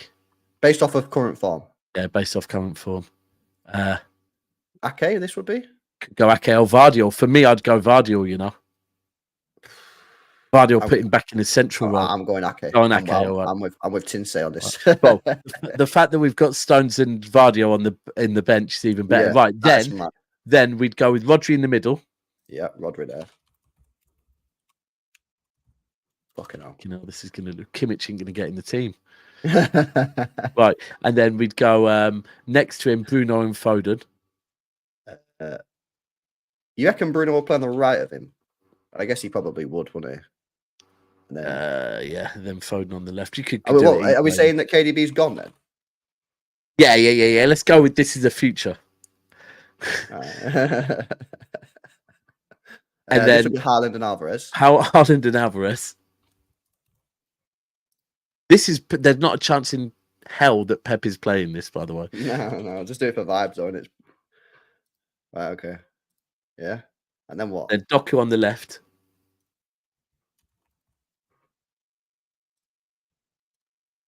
Savio on the right. I'm game. Pep would be looking at that thinking that is carnage. I'm game. Mate, that would be as exciting as Pellegrini's first season. Yeah, there's vibes, isn't it? And then we've got Bruno. Just Rodri all of a sudden could go back to being calm and just let Bruno thump people. Yeah, let's just run it, man. But then you look at that, and then here we got Kimmich, Stones, Ortega, Vardiol, KDB. Oh, here KDB on the bench coming on in the 65th to impact games. Fucking hell. Yeah, and then halfway through the season when we've conceded 50 goals. We're like, why is that defense so shit, mate? Oh, it's crazy, man. It's crazy. Funny enough, actually, that's what Tinsay was kind of saying here with the thing. Haaland, Alvarez, he wanted Guardiola left, I suppose. Bruno, Rodri, Foden. I still think Frimpong for 35 million is a bargain as well. Yeah. Can he defend though? Nah, can he fuck? Yeah. It's 35 million. Though, I suppose it's 35 million. Play 20 games for us, sell him for 80, and just have vibes for a season. Yeah, this would be the only way that you can get Haaland and Alvarez into the team, unless you did like a sort of Alvarez and Foden behind. Foden, yeah. Then and that could work. It's like is that the Christmas tree, isn't it? And then you have sort of like that. And then sort of like that. Obviously, what a pace this is, by the way. Fucking Marcus Rashford over the top. Yeah, no, we just have to tell Ruben stay still.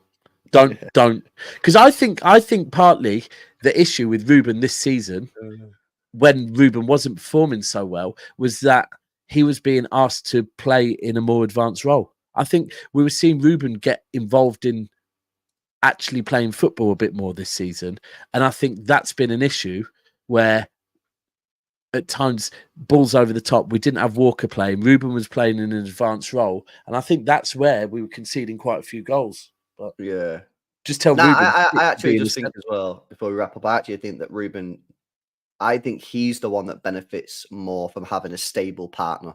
Yeah. Everyone last year said it was John Stones.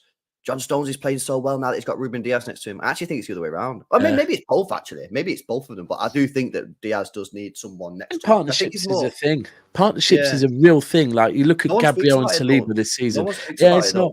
I always say, if you look at any Premier League, generally over the years, if you've looked at the teams that win the Premier League, you're always talking about partnerships. You know, Vidic, Ferdinand, Terry and who was it? Terry Terry's main partner was. Carvalho. You could go through and always say partnerships. You know, Vinny and Lescott as an example. It's always partnerships. I think changing your defense too much for me is just never a good thing. But anyway, that has been a great 3 hours. Yeah, mate, I can't believe it. Time has flied, mate. 3 hours have just gone past rapid. Forgot about the charges now. Big up again, bro, for coming on, dropping in for love 3 hours, having man. me in. Obviously, big up to all the guests for coming on the show. Appreciate you guys for jumping on and giving us your thoughts. Obviously, just waiting in the back room while we're getting through the calls. We're gonna do these once a week, maybe twice a week, especially given the fact that it's off season, nothing's really happening. Get people on. Big up for everyone that stayed in for 3 hours, man, and stayed tuned in. Big up to everyone there. And yeah, hopefully you guys enjoyed the show. If you did, smash a like. If you did, subscribe. I'll be back tomorrow with some more content. I think Mo's live, so I'll send you over some Mo. But yeah, in the meantime, peace out, guys. See you later.